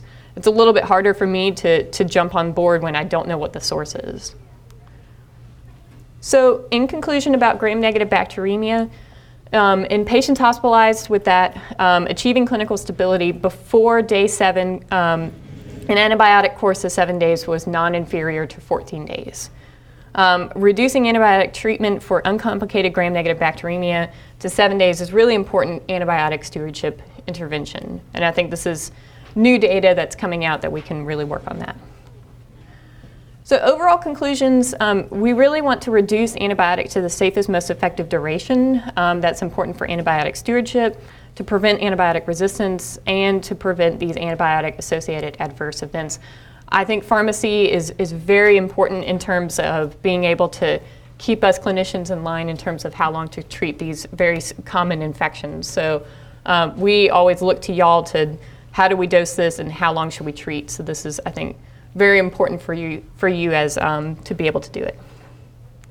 Okay, any questions? Yes, in the back. Has UAB looked at the flesh-eating bacteria that are coming out of the Gulf of Mexico? We had several cases this past summer. So we tend to have several cases every year of that happening. I think there were some in Orange Beach last year as well. And unfortunately, I'm wondering if it's just because as the water temperature increases, maybe that makes it more likely for that bacteria to fester in those things. I have not seen any cases while I've been on service, but I know that they have occurred. They're very difficult. It's more of a surgical intervention first before we can get the right antibiotics on board. Yes? Have you or your colleagues seen a major change in prescribing habits with fluoroquinolones with the new data about the aortic dissection? That's a good question. So I'm sorry, I should have repeated the question before. So the question is, have we seen any sort of change in in fluoroquinolone prescribing because the FDA released data that said that there's an increased risk of aortic dissection? And so that aortic dissection data is very interesting. It looks like it potentially could occur anytime that you're on the therapy, but more likely to occur in the earlier stages, like within a week of period. I don't think anybody has changed their treatment at all. But we in the infectious disease division have talked about this, and who would we, because it's a major implication if you think about our chronic osteomyelitis patients, we tend to give ciprofloxacin fairly often. So I would think about it more for our patients that are older, that are smokers, that have an aneurysm. Those would be the ones that I would definitely avoid it in. Yes? For enteric gram negatives, is it, I noticed there was no possible gut infections or whatever, mention of aminoglycosides. Where do you find it appropriate to use those?